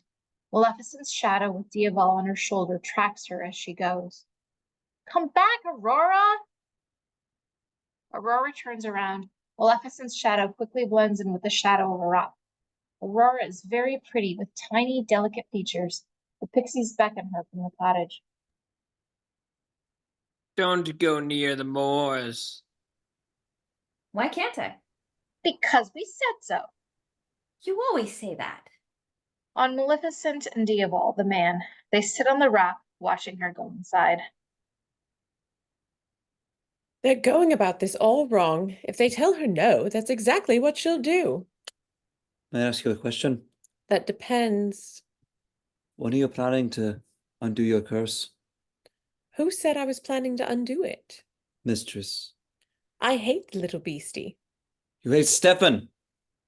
May I ask freely? You can't seem to help yourself. You're not as bad as you think you are. Annoyed, she waves her hand to transform him. Be a bird. But this time, he catches her hand and holds it. Every time you don't like what I have to say, you transfer me back into a bird. I thought you liked being a bird. He looks at her with more feelings than he can share. Not as much as I used to. Maleficent looks away. She waves her hand abruptly and transforms him. Interior Stefan's castle, the Great Hall, day. King Stefan has aged beyond his years. Children run and scream. Leo is with child again. Your children are driving me mad. They're your children too. The captain approaches. He bows and removes his helmet. He's gone gray. Well, Captain shakes his head. I don't want to hear that. He didn't say anything. Let the man speak. Sire, my men and I have searched the length and breadth of the land, kingdom to kingdom, shore to shore, and back again. We have endured rainstorms, blizzards, gale force winds, scorching heat, and the attack of countless wild creatures, but Maleficent is not to be found. I am sorry I have failed you. You're dismissed. The captain trudges off, secretly relieved. Why are you still looking for that witch? Not a witch. She may be dead. Not dead. I would know if she were. Leo looks at her husband curiously. Is there something you haven't told me? No. You have to forget about Maleficent. Oh, okay. Aurora will be returned to us soon, and this unpleasantness will be behind us. What is your mother doing? Old Queen Mary sits by the window at a spinning wheel. Spinning, Stefan. She enjoys the work. I had all spinning wheels destroyed. It's been years. I'm certain Maleficent has forgotten all about that silly insult at the christening. She has not forgotten. Maleficent cannot be underestimated. We have to remain diligent, especially now. I want that spinning wheel burned. Leo looks at her husband, thinking of all the other men she might have married. Exterior the fairy mound, night. Maleficent sits on her throne, surrounded by the guards. Diaval sits on her shoulder. Kinloch and some fairies approach. Your Majesty. She's instantly defensive. What is it? Don't you like the way I govern? All's well in the moors, is it not? Yes, Then what seems to be the problem? we're not free to go to the human world. Ah, well, that's a price we all must learn to live with. Now go away before I become unpleasant. Become? Maleficent heard that. She levels her dark gaze on him. This is not unpleasant. Do you want to see what unpleasant looks like? Maleficent's face changes. Her darkest nature comes to the surface. Anger and bitterness twist her face that she does not look true, so that she does look truly frightening. White fire erupts all around her. Kinloch and fairies rush away. Maleficent strokes Diaval. He made me do that. I didn't enjoy it at all. Interior of the cottage, night. Maleficent stands outside the cottage. In the window, her point of view. She can see Aurora in her nightgown getting ready for bed. On Maleficent, she looks torn as if battling dark forces within. She turns abruptly and walks away. Interior Aurora's bedroom. She lies in her bed. Pixies open the door. Is she asleep yet? She closes her eyes, pretending. They close the door. Interior of the kitchen, night. The pixies take off their tattered peasant sweaters like too tight brassieres and release their wings, stretching them out. Interior Aurora's bedroom. She opens up her eyes again and sits up. She looks out the window. On the moors, her point of view. The mist rises up across the hills in the distance. The moors seem to beckon her. On Aurora. Aurora looks back at the kitchen, then opens the window and slips out into the night. Exterior the fairy path, night. Aurora runs across the fairy path into the moors, leaping with mischievous joy. Exterior the moors, night. Aurora follows the fairy path. She hears the fairy voices. She stops to listen. On the moorland fairies, her point of view. She sees the fair folk camouflaged in the flowers, trees, streams, and ponds. I knew you were there. Exterior the cottage, night. Maleficent has returned. She approaches the cottage soundlessly. She sees Aurora's window, open now. She frowns and looks inside. On Aurora's bedroom, her point of view. The bed is empty. Aurora's nowhere in sight. Exterior the cottage, night. Worried, Maleficent moves around the kitchen to the window.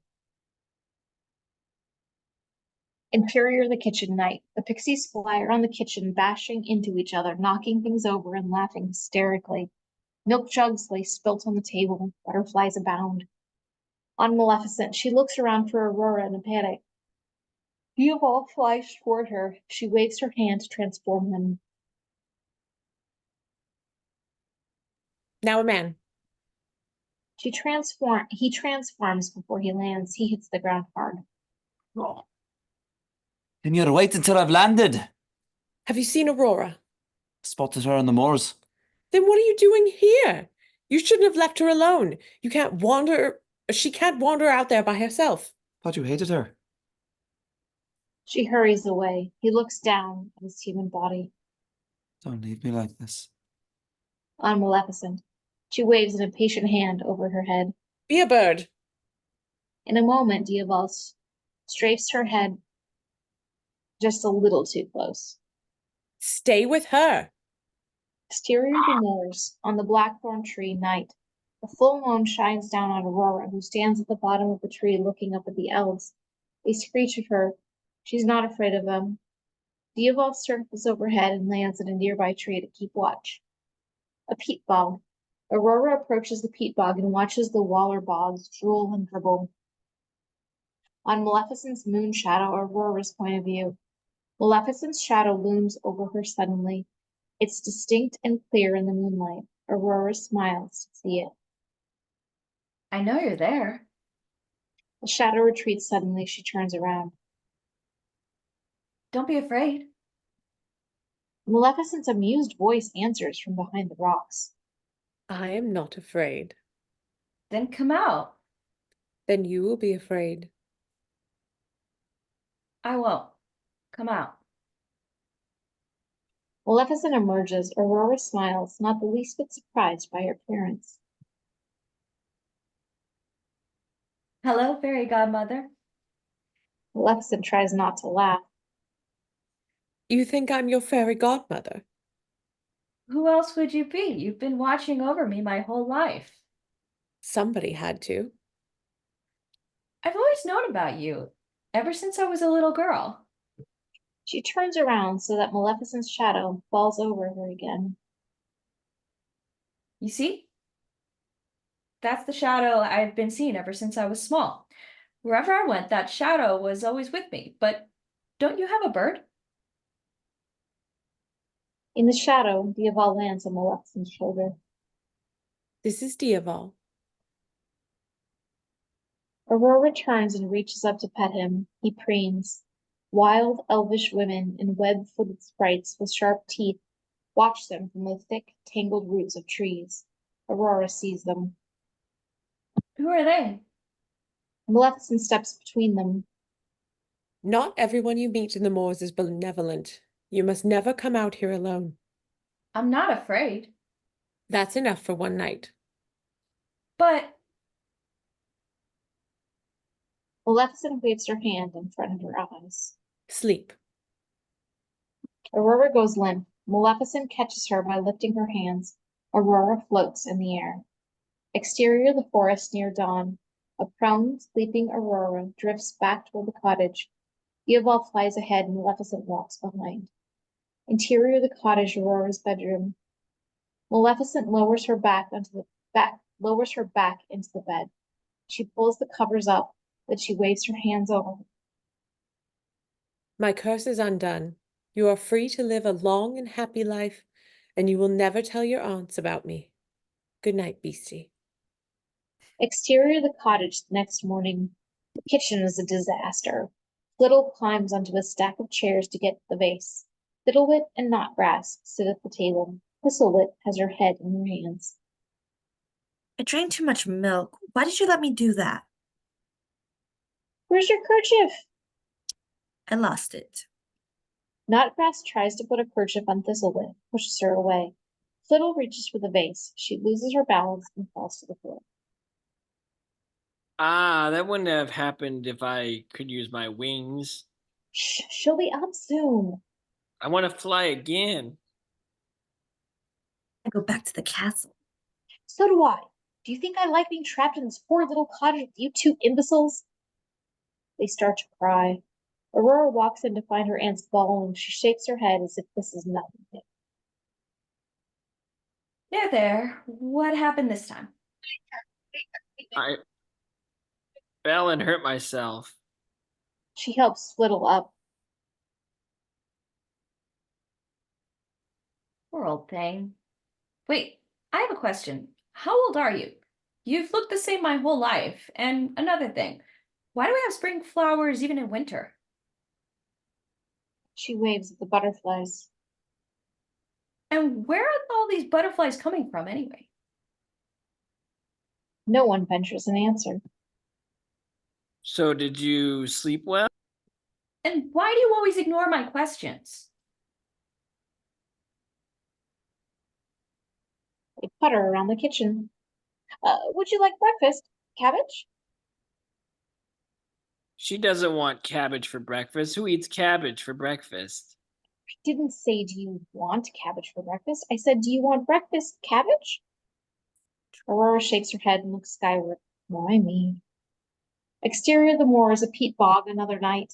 Aurora plays in the peat bog with the waller bogs. Mud flies. She laughs hysterically. Maleficent and Diaval share their amusement. Exterior of the moors, another night. Aurora and Maleficent sit together on a rock overlooking the moors. They watch Diaval soar high on the wind above. And he's also a man? If I want him to be. Aurora watches heather fairies fly over the meadows below. Do all the fair people have wings? Most do. Then why don't you? The old anger suddenly rises up in Maleficent. I said most do. Aurora's taken aback. I'm sorry I asked. Maleficent softens. I had wings once. What happened to them? They were stolen from me. That's all I'll say about it. What color were they?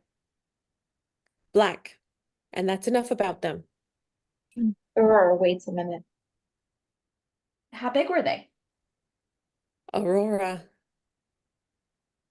Aurora goes quiet. Maleficent looks off, remembering. So big they dragged behind me when I walked. And they were strong. They could carry me above the clouds and straight into the headwinds. They never faltered, not once. I could trust them. Aurora can see her loss and regret. She takes her hand. Maleficent looks down at Stefan's child hand in her own. Her heart freezes. She pulls it away. Time to go back. Exterior of the moors near dawn.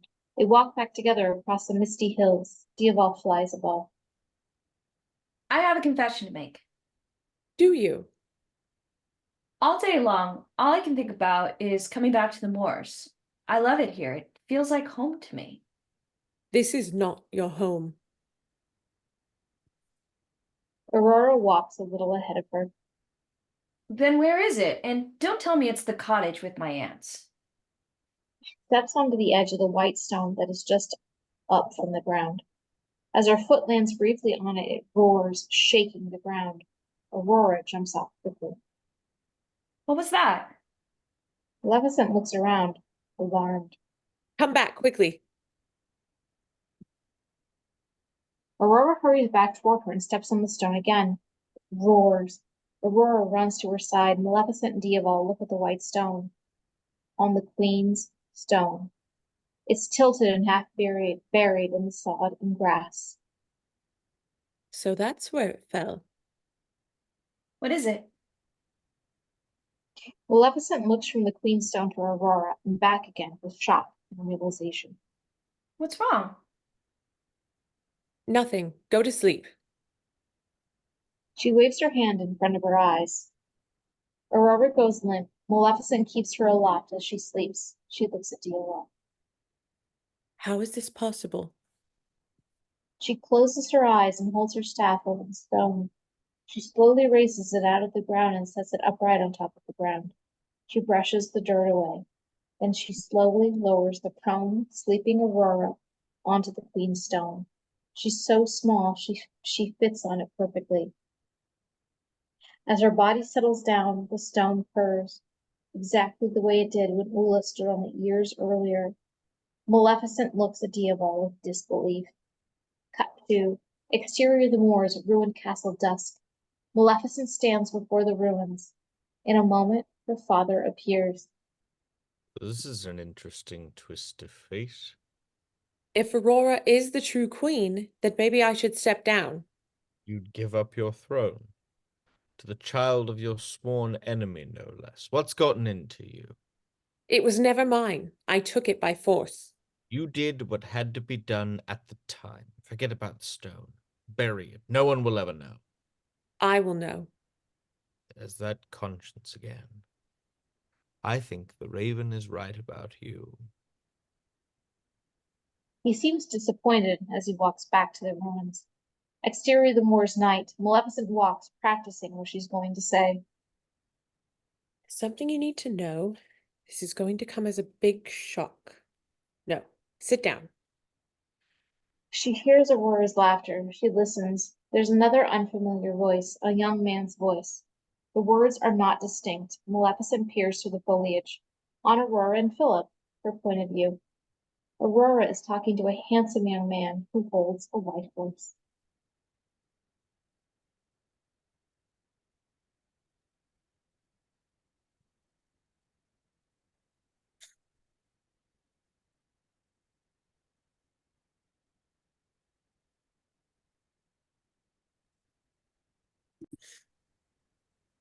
I better be on my way. What's your name? Philip, maybe I'll be lucky enough to see you again. Then I would be lucky too. Where do you live? She opens her arms. Here. Then I'll see you here. He rides off. Aurora watches him go with a secret smile. Maleficent's moon shadow looms over her suddenly. And who was that? No one. I saw you talking to a man. Who was it? His name was Philip. He lost his way. You are not to talk to strangers. You sound just like my aunts. I am not like your aunts. Then why are you acting like them? I'm trying to keep you safe. I'm almost 16. I can take care of myself. She turns and runs off. Maleficent doesn't go after her. Fine, go on. Get yourself out of your own mess. I've had enough of it. She steams for a moment, then looks over at Diaval in a nearby tree. Well, go after her. Exterior dark pond night. Aurora sits down on a rock to skulk. A long green arm emerges from the water and reaches toward her. Diaval arrives just as the green water woman grabs Aurora's ankle. The green woman pulls Aurora towards the water. Diaval dives at her. On Maleficent, she hears his cry. She listens. No, let me go. Maleficent runs. Exterior pond night. Aurora kicks at the green woman as she pulls her toward the water. Let go. On Maleficent, she runs. Her robes fly behind like wings. Pond, the green woman has Aurora in the water. Diaval dives at her. Aurora screams as the cold water closes over her head. Exterior dark pond underwater. The green woman drags her down into the depths. Diaval dives into the water after them. He stabs at the green woman with his beak. Aurora struggles to get out of her grasp. Suddenly, Maleficent plunges into the water. She pulls Aurora out of the green woman's grip. Aurora swims to the surface as Maleficent, the green woman, and Diaval battle underwater. Exterior, the banks of the pond day. Coughing and gasping, Aurora drags herself out of the pond. She runs. Exterior, the pond underwater. The battle continues until the green woman floats away lifelessly. Maleficent kicks to the surface. She explodes out of the water, gasping for air. She climbs onto the bank and sees the raven's body floating into the water. She picks him up and lays him on the bank. He doesn't move. Diaval? She waves his hands over him frantically. Now a man. Diaval transforms, but he's still not breathing. Diaval! Diaval! She pounds on his chest. He gasps suddenly and gulps for air. Maleficent leans back, more relieved than she had ever thought she'd be. Diaval sits up. I thought I'd lost you. But this is too revealing. Then what would I do for wings? Diaval covers his disappointment at her cavalier attitude. He looks around. Where's Aurora? Interior of the cottage, Aurora's bedroom. Aurora sleeps in her bed. Maleficent stands over her. Aurora? She doesn't stir. Maleficent pulls the covers over her gently and goes out. Diaval sits in the window for a moment before he flies away. After they've gone, Aurora opens her eyes. Interior of the cottage, Aurora's bedroom, day. The pixies burst into her bedroom, waking her abruptly.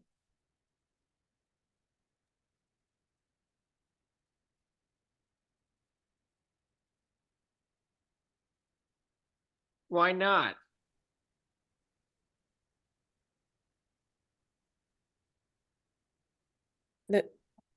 No, Travis. Happy birthday, Cabbage. We're going on a lovely journey today. Aurora looks out the window at the moors.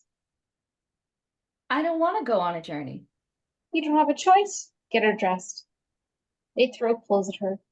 Exterior of the cottage day. The pixies are in the wagon. Aurora is reluctant. She looks out at the moors.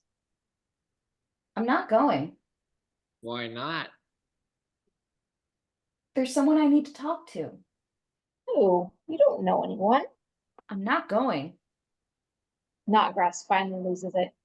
16 years we looked after you out here in the middle of nowhere in that broken down raggedy hovel for 16 years. We put up with your whining and crying and puking and All your stupid questions that we don't know the answers to. We've done our job, now we're giving you back. Get in the wagon. They pull her into the wagon forcefully and jam her in between them. Knotgrass whips the horse. Aurora looks back at the Moors as they drive off.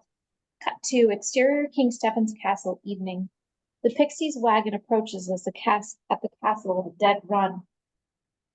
Interior, the Great Hall, evening. The hall is being set for Aurora's arrival for the next day. Servants set up tables. Children run through. Leo holds a baby. Pixies enter with Aurora. She's utterly bewildered.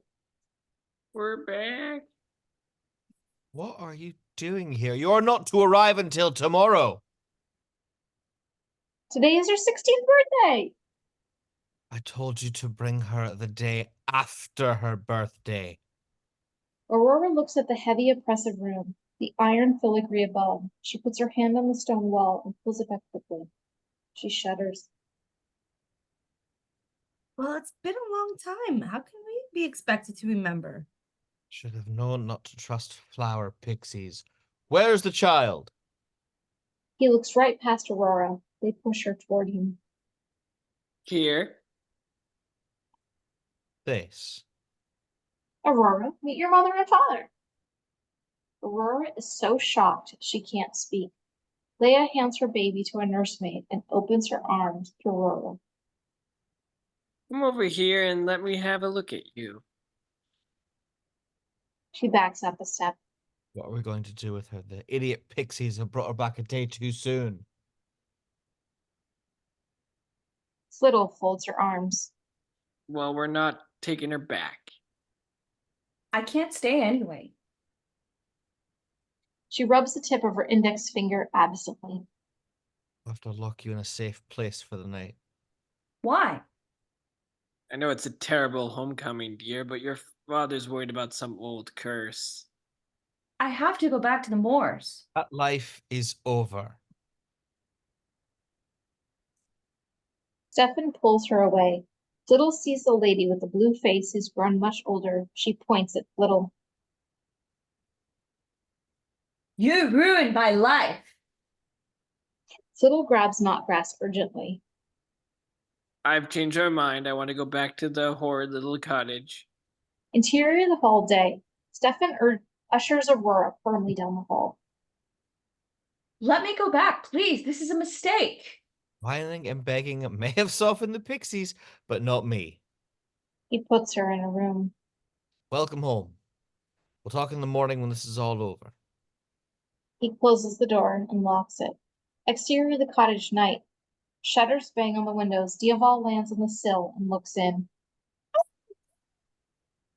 Maleficent emerges from the shadows and goes inside. Interior of the cottage, night. She walks through the messy, abandoned cottage. The flowers are wilted without the pixie's presence there. One stray butterfly has been left behind. She goes into Aurora's bedroom. Interior Aurora's bedroom, night. But the bed is empty. Alarm floods her face. Diaval, He flies in the window. those idiots have taken her. Fly to Stefan's castle. I have no wings. Fly. Interior Stefan's castle, the kitchen, night. The pixies gorge themselves on milk and pastries while the servants bustle around them. Diaval lands in the window. Even if we did bring her back too soon, we've still foiled Maleficent's curse. She won't die when she pricks her finger thanks to our quick thinking. My quick thinking, I was the one who said it will not be death that claims her only sleep. Diaval twists his head curiously. I gave you that idea. No, you didn't. Yes, I did. And I thought up the part about true love's kiss. No, you didn't. Yes, she did. It was my spell. I said she could only be woken by true love's kiss. We gave it all to you. No, you didn't. Diaval is heard enough. He flies away. Interior Aurora's room, night. The moon shines on Aurora, who rubs the tip of her index finger again. She goes to the window and looks out. Diaval lands on the sill. Diaval, is that you? He flies off. Where are you going? She rubs her finger again. Interior, the hallway, night. Stefan paces nervously as he talks to his men. A small key to Aurora's room sits on the table.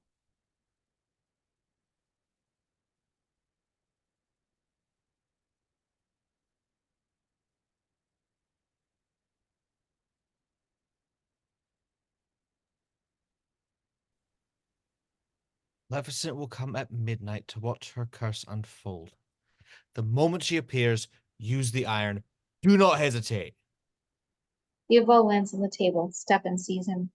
He realizes and makes him grab for him. Diaval evades him and snatches the key in his beak. Catch that bird! Diaval flies around with the key in his beak, evading the men. He flies out of the room. Diaval flies down the hall, with Stefan's men behind. He startles the oncoming servants and knocks over the tables and chairs. Interior Aurora's room, night. She hears a commotion in the hall. A key rattles in the door. Exterior the hall, on Aurora's door. Diaval flutters as he tries to fit the key in the lock with his beak. Stefan's men run toward him. He finally manages to fit it in. The men throw objects. He evades them. Then he turns the key with his beak. Interior Aurora's room, night. She hears the lock turn and turns the knob. The door opens. Outside, the guards and the servants scream and throw things at the raven, who flap around to distract them. Aurora slips away unseen. Exterior the road, night. Maleficent runs as fast as her feet will take her. She looks skyward, wishing desperately for wings. Exterior the great hall, night. Stefan looks at the open door to Aurora's empty room. Search the castle for Princess Aurora. Exterior the road, night. Diaval flies toward Maleficent. He swoops down. She waves her hand. Now a man. He hits the ground running, transformed into a man. Maleficent tosses him a bag of clothes. The pixies changed your curse. My curse was undone years ago. They replaced it with their own. The pixies, they're not smart enough. Listen, when she pricks her finger tonight, Aurora will fall asleep. Fall asleep. Now there's a nasty curse. And she can only be awoken by true love's kiss. Her laughter fades abruptly. Say that again. She can only be awoken by true love's kiss. But there's no such thing. What? There's no such thing as true love. It doesn't exist. She's looking right at him, but she can't see the love in his eyes. If she pricks her finger, she'll never wake up. She'll sleep forever. We have to stop her. Cut to the interior of the tower room, night. Aurora races up the tower stairs.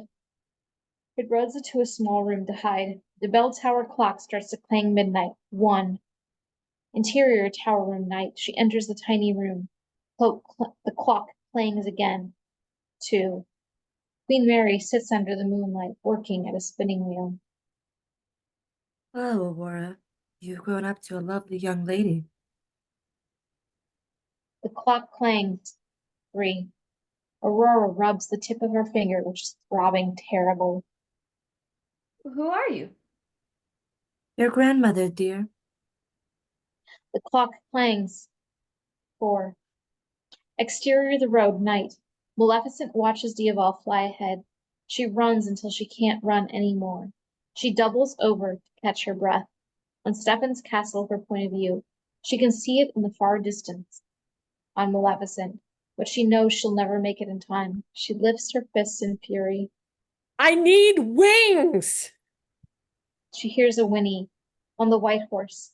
A magnificent white horse runs down the hill toward her. It stops at her side, nostrils flaring. She nods and leaps astride its bare back. They gallop. Interior the small tower room, night. Aurora can't take her eyes off the spindle. Why are you spinning up here all alone? She draws closer. Her finger throbs. The clock clangs. 5. King Stefan wanted all the spinning wheels burned. 6. Your mother and I hid this one up here where he would never find it. 7. Mesmerized, Aurora reaches out toward the spindle. Don't touch. It's sharp. You could prick your finger. 8. She pulls her finger back and rubs it. But 9. She reaches her finger out again. must. 10. Stefan runs into the room. Stop! 11. Aurora pricks her finger on the spindle. Clock strikes 12. Aurora falls to the floor. Cut 2. Exterior on the road, Maleficent. Maleficent gasps as she feels Aurora fall. The horse stops as if it felt it too. She crumbles over the horse's neck. Despair fills her heart. Cut 2. Interior Stefan's castle, Aurora's room. Later, Aurora lies in her bed deep in enchanted sleep. Stefan and Leia look down at her. The pixies are there as well. Leia weeps. Stop crying. She's only sleeping. What do we do now? Wasn't there something about a kiss to wake her? They all turn to look at Thistlewit. Why are you looking at me? You're the one who changed the spell. Me? But you said. Find someone to kiss her. Someone suitable. He goes out. Leia soothes the baby. Not any kiss will do. It has to be true love's kiss. Well, that's what you said. She goes out. The pixies look at each other. Cut to exterior outside Stefan's castle night. Maleficent watches the white horse gallop away to the top of the hill. With a heavy heart, she heads toward the castle. Something stops her. She looks back at the hill. Her father stands where the horse stood the moment before. He lifts his hand to her. Cut 2. Interior Aurora's bedroom later. Pixies have found a young man who stands over the bed looking at Aurora.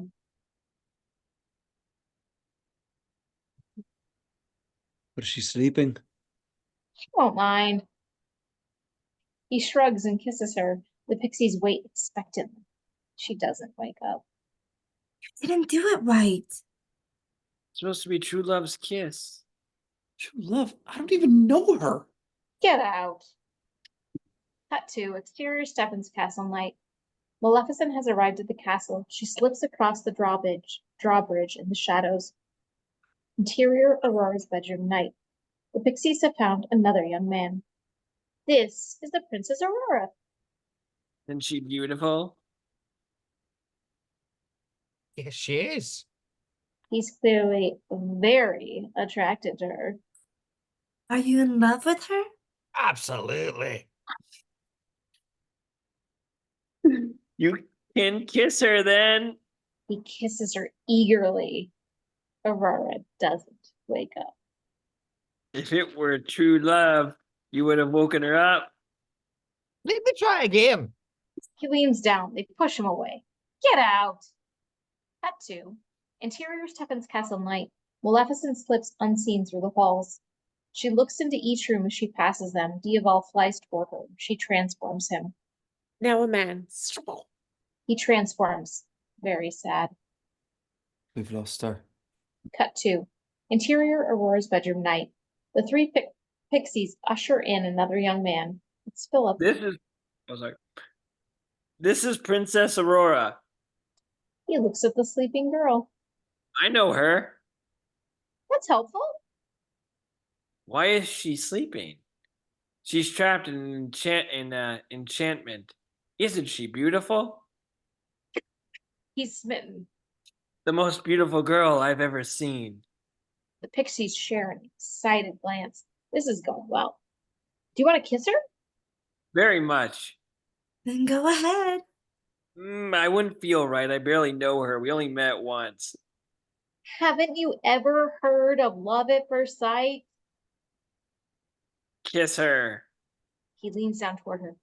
He leans up again. An enchantment, you say? Kiss her! No! They push him forward. Don't push. He leans down. The pixies hold their breaths. Prince kisses the princess. Their lips touch gently, perfectly. And nothing happens. The pixies' faces fall. Aurora sleeps on. Philip looks at the pixies. Is something supposed to happen now? Get out! They push him out. They trudge out to find another candidate. Exterior of the hallway, night. The pixies walk down the hall, dejected. I was certain he was the one. What's wrong with all these young men? We have to keep looking. Dig deeper. Scrape up the bottom of the barrel. He doesn't have to be a prince. He doesn't even have to be handsome. All he has to do is be a man. Interior, Aurora's bedroom, night. The moon shines down on Aurora. Maleficent enters. Diaval the man comes in behind her. Maleficent looks down, heartbroken. She sinks down at the edge of the bed. This is my fault. I did this to you for revenge. I didn't know how much I could love you, but I promise to look after you every day for the rest of my life. Sleep well. She kisses her gently on the forehead. Maleficent turns to walk away, and something magical occurs. Aurora opens her eyes. Hello, Godmother. Maleficent gasps and turns to see Aurora, awake and smiling at her. Maleficent is so astounded she can't speak for a moment. She finally finds her voice. Hello, beastie. She pulls her into her arms. Joyful tears fall. Diaval is overwhelmed as well. No truer love. He joins them. Can we go home to the moors now? Right now. There's voices in the hall. Wait. He opens the door cautiously. Interior of the hall, night. Eerily quiet. No servants. No sounds. Now a bird. Diaval transforms and flies into ahead to investigate. Interior of the great hall, night. He flies into the great hall. Maleficent and Aurora follow. There are no servants, no one about. The doors on the opposite side of the room stand open. Escape. Maleficent's eyes narrow suspiciously. They slink along the wall toward the open door. Diaval flies up to the rafters. He lands on the iron filigree where a heavy iron net has been hung. Maleficent looks up. Stefan appears at the door.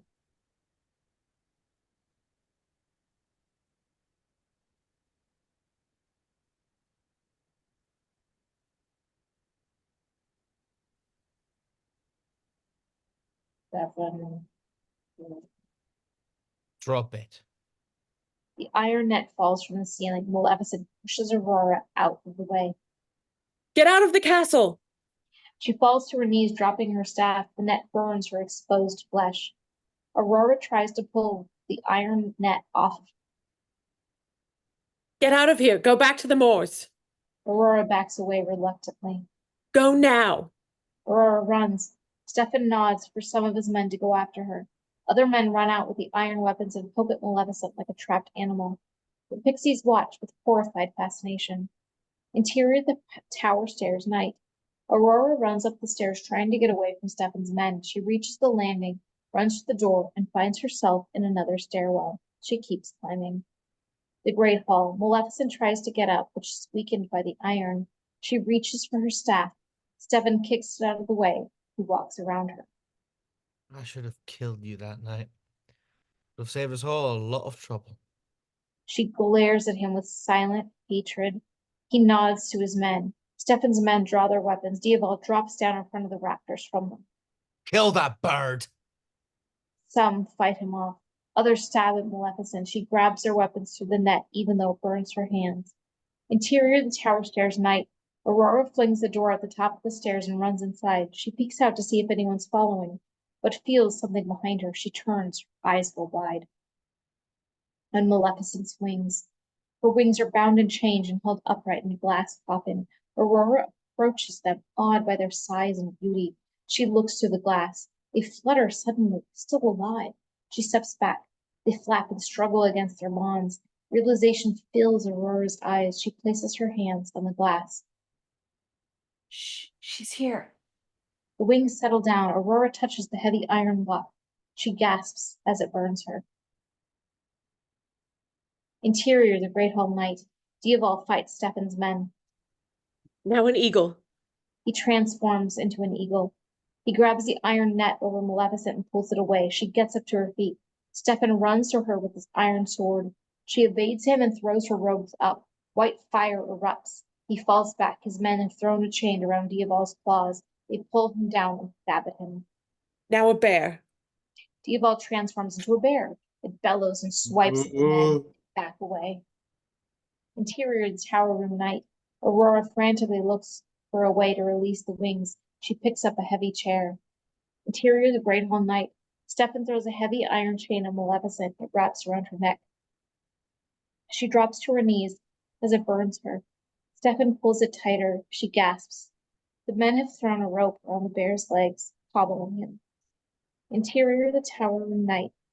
Aurora throws the chair at the coffin. It hits the thick glass, but doesn't break it. Interior of the great hall night. Maleficent gasps out the words. Now a dragon. Diaval transforms into a dragon. It breathes fire at the men. They fend him off. They fend off the fire with their shields. Interior of the tower room night. Aurora hasn't given up. She tilts the coffin. It falls forward and crashes to the floor. The wings flap and struggle in the broken glass. Interior of the great hall night. Stefan pulls the chain around Maleficent's neck tighter. She gasps. One of the men throws a sword at the dragon. Maleficent can barely get the words out. Now a butterfly. Diaval transforms into a butterfly. The sword flies harmlessly past him as he flutters away. Interior of the tower room night. Aurora reaches out and softly touches Maleficent's wings. They stop struggling. Why? Interior of the great hall night. Stefan's men throw more heavy chains around Maleficent. One wraps around her legs, another around her waist. They pull them tightly. She crouches on the floor, chains across her body, tortured. Stefan stands over her. He lifts his sword high over his head, prepared to make the final blow. But a brisk wind suddenly whips up from nowhere. Something large and black slams into him, knocking him off his feet. Maleficent looks up. Her face fills with astonishment to see her long, lost wings flying toward her. Aurora runs into the room from the tower stairs. Overjoyed, Maleficent lifts her arms out to her wings. They flutter down toward her. Be one again! There's an earth-shattering crack. Maleficent is enveloped in a magical explosion of light and energy, and she rises up into the air on her wings. Aurora's face lights up. The pixies' faces fall. Stefan's men are just astonished. Kill her. Kill her! They attack her with swords and iron chains. Maleficent fights them from the air. Diaval fights at her side. Stefan motions to his men. They gradually back Maleficent toward the open door to the battlements. Exterior Stefan's castle, the battlements. Maleficent fights them. She knocks the last man away. There's only Stefan now. She corners him against the wall with her wings. It would feel so good to kill you, but I'll let you live for Aurora's sake. I won't let you take her. I won't take her. She'll come of her own free will. And here's a little thing you don't know about her. He whispers into his ear. He's shocked by the revelation. While she's close, he secretly brandishes his knife and tries to stab her. She backs away and lets herself fall backward off the battlement. Stefan throws himself on top of her. Exterior mid-air night. They fall into the cup of Maleficent's folded wings, grappling as she plummets toward the earth. She tries to throw him off, but he clings to her fiercely and tries to stab her with the knife. The ground rises rapidly up toward them. They struggle. He holds onto her, raising up the knife. The wind whistles past. I never loved you. Maleficent looks into his eyes as they fall. You're a liar. She flips over suddenly. Stefan loses his grip. His face fills with the terror, and he falls. Maleficent's wings open at the last moment where she hits the ground, and she swoops up into the sky. Interior the Great Hall dawn. Maleficent enters. Aurora runs into her arms. After a moment, Maleficent crouches to look into her eyes. There's something I need to tell you. Godmother, I already know. On her back, two tiny gossamer wings glitter in the light. Cut to exterior the mound near dawn. The moorland fairies, winged and unwinged alike, have gathered upon the fairy mound. Maleficent steps onto the queen's stone with her guards around her. The stone screams in protest. She shouts, As you see, I'm not the rightful queen, but the time has come for me to step down. Maleficent steps down off the stone. It falls silent. Fair people of the moors, I give you Queen Aurora. As dawn breaks, the fairy queen Aurora floats down from above, her wings fluttering softly. She lands on the stone roars like a lion. The fairies cheer, musicians play, and the fairies dance. Aurora sees Prince Philip standing at the back of the crowd. She smiles. Maleficent stands with Diaval, the man. Her hand finds him as they both struggle with their emotions. Exterior the fairy path the next day. Pixie stopped hesitantly at the fairy path. Thistlewit puts her hand out tentatively.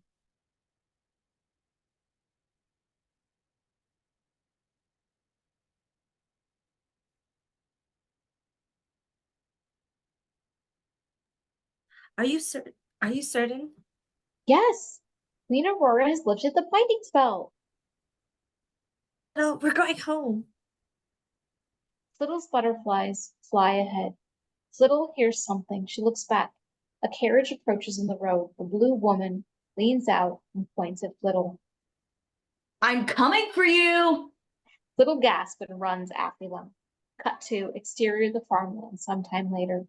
The land on both sides of the fairy path is equally green and verdant. The farmer's son, now fully grown, and his collies herd the sheep. They approach the fairy path. The farmer's son throws down a glove. The sheep trample it in their hurry to gaze on the sweet moorland grass. Exterior the moors on the blackthorn tree, day. Maleficent and Diaval sit in the tree, crunching black nuts. I wasn't a very good queen, was I? You did what had to be done. Actually, I was a bad queen. Very bad. In fact, in my opinion, you are the mistress of all evil. She gives him an evil smile. Time to fly. She waves her hand at him. Now a bird. He transforms into a raven. They lift their wings and take flight together. As Maleficent and the raven soar together, wing to wing, above the beautiful moors, we fade out.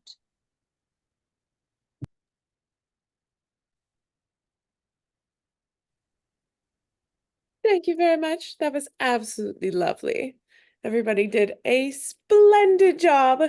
Thank you for watching, and join us again next time.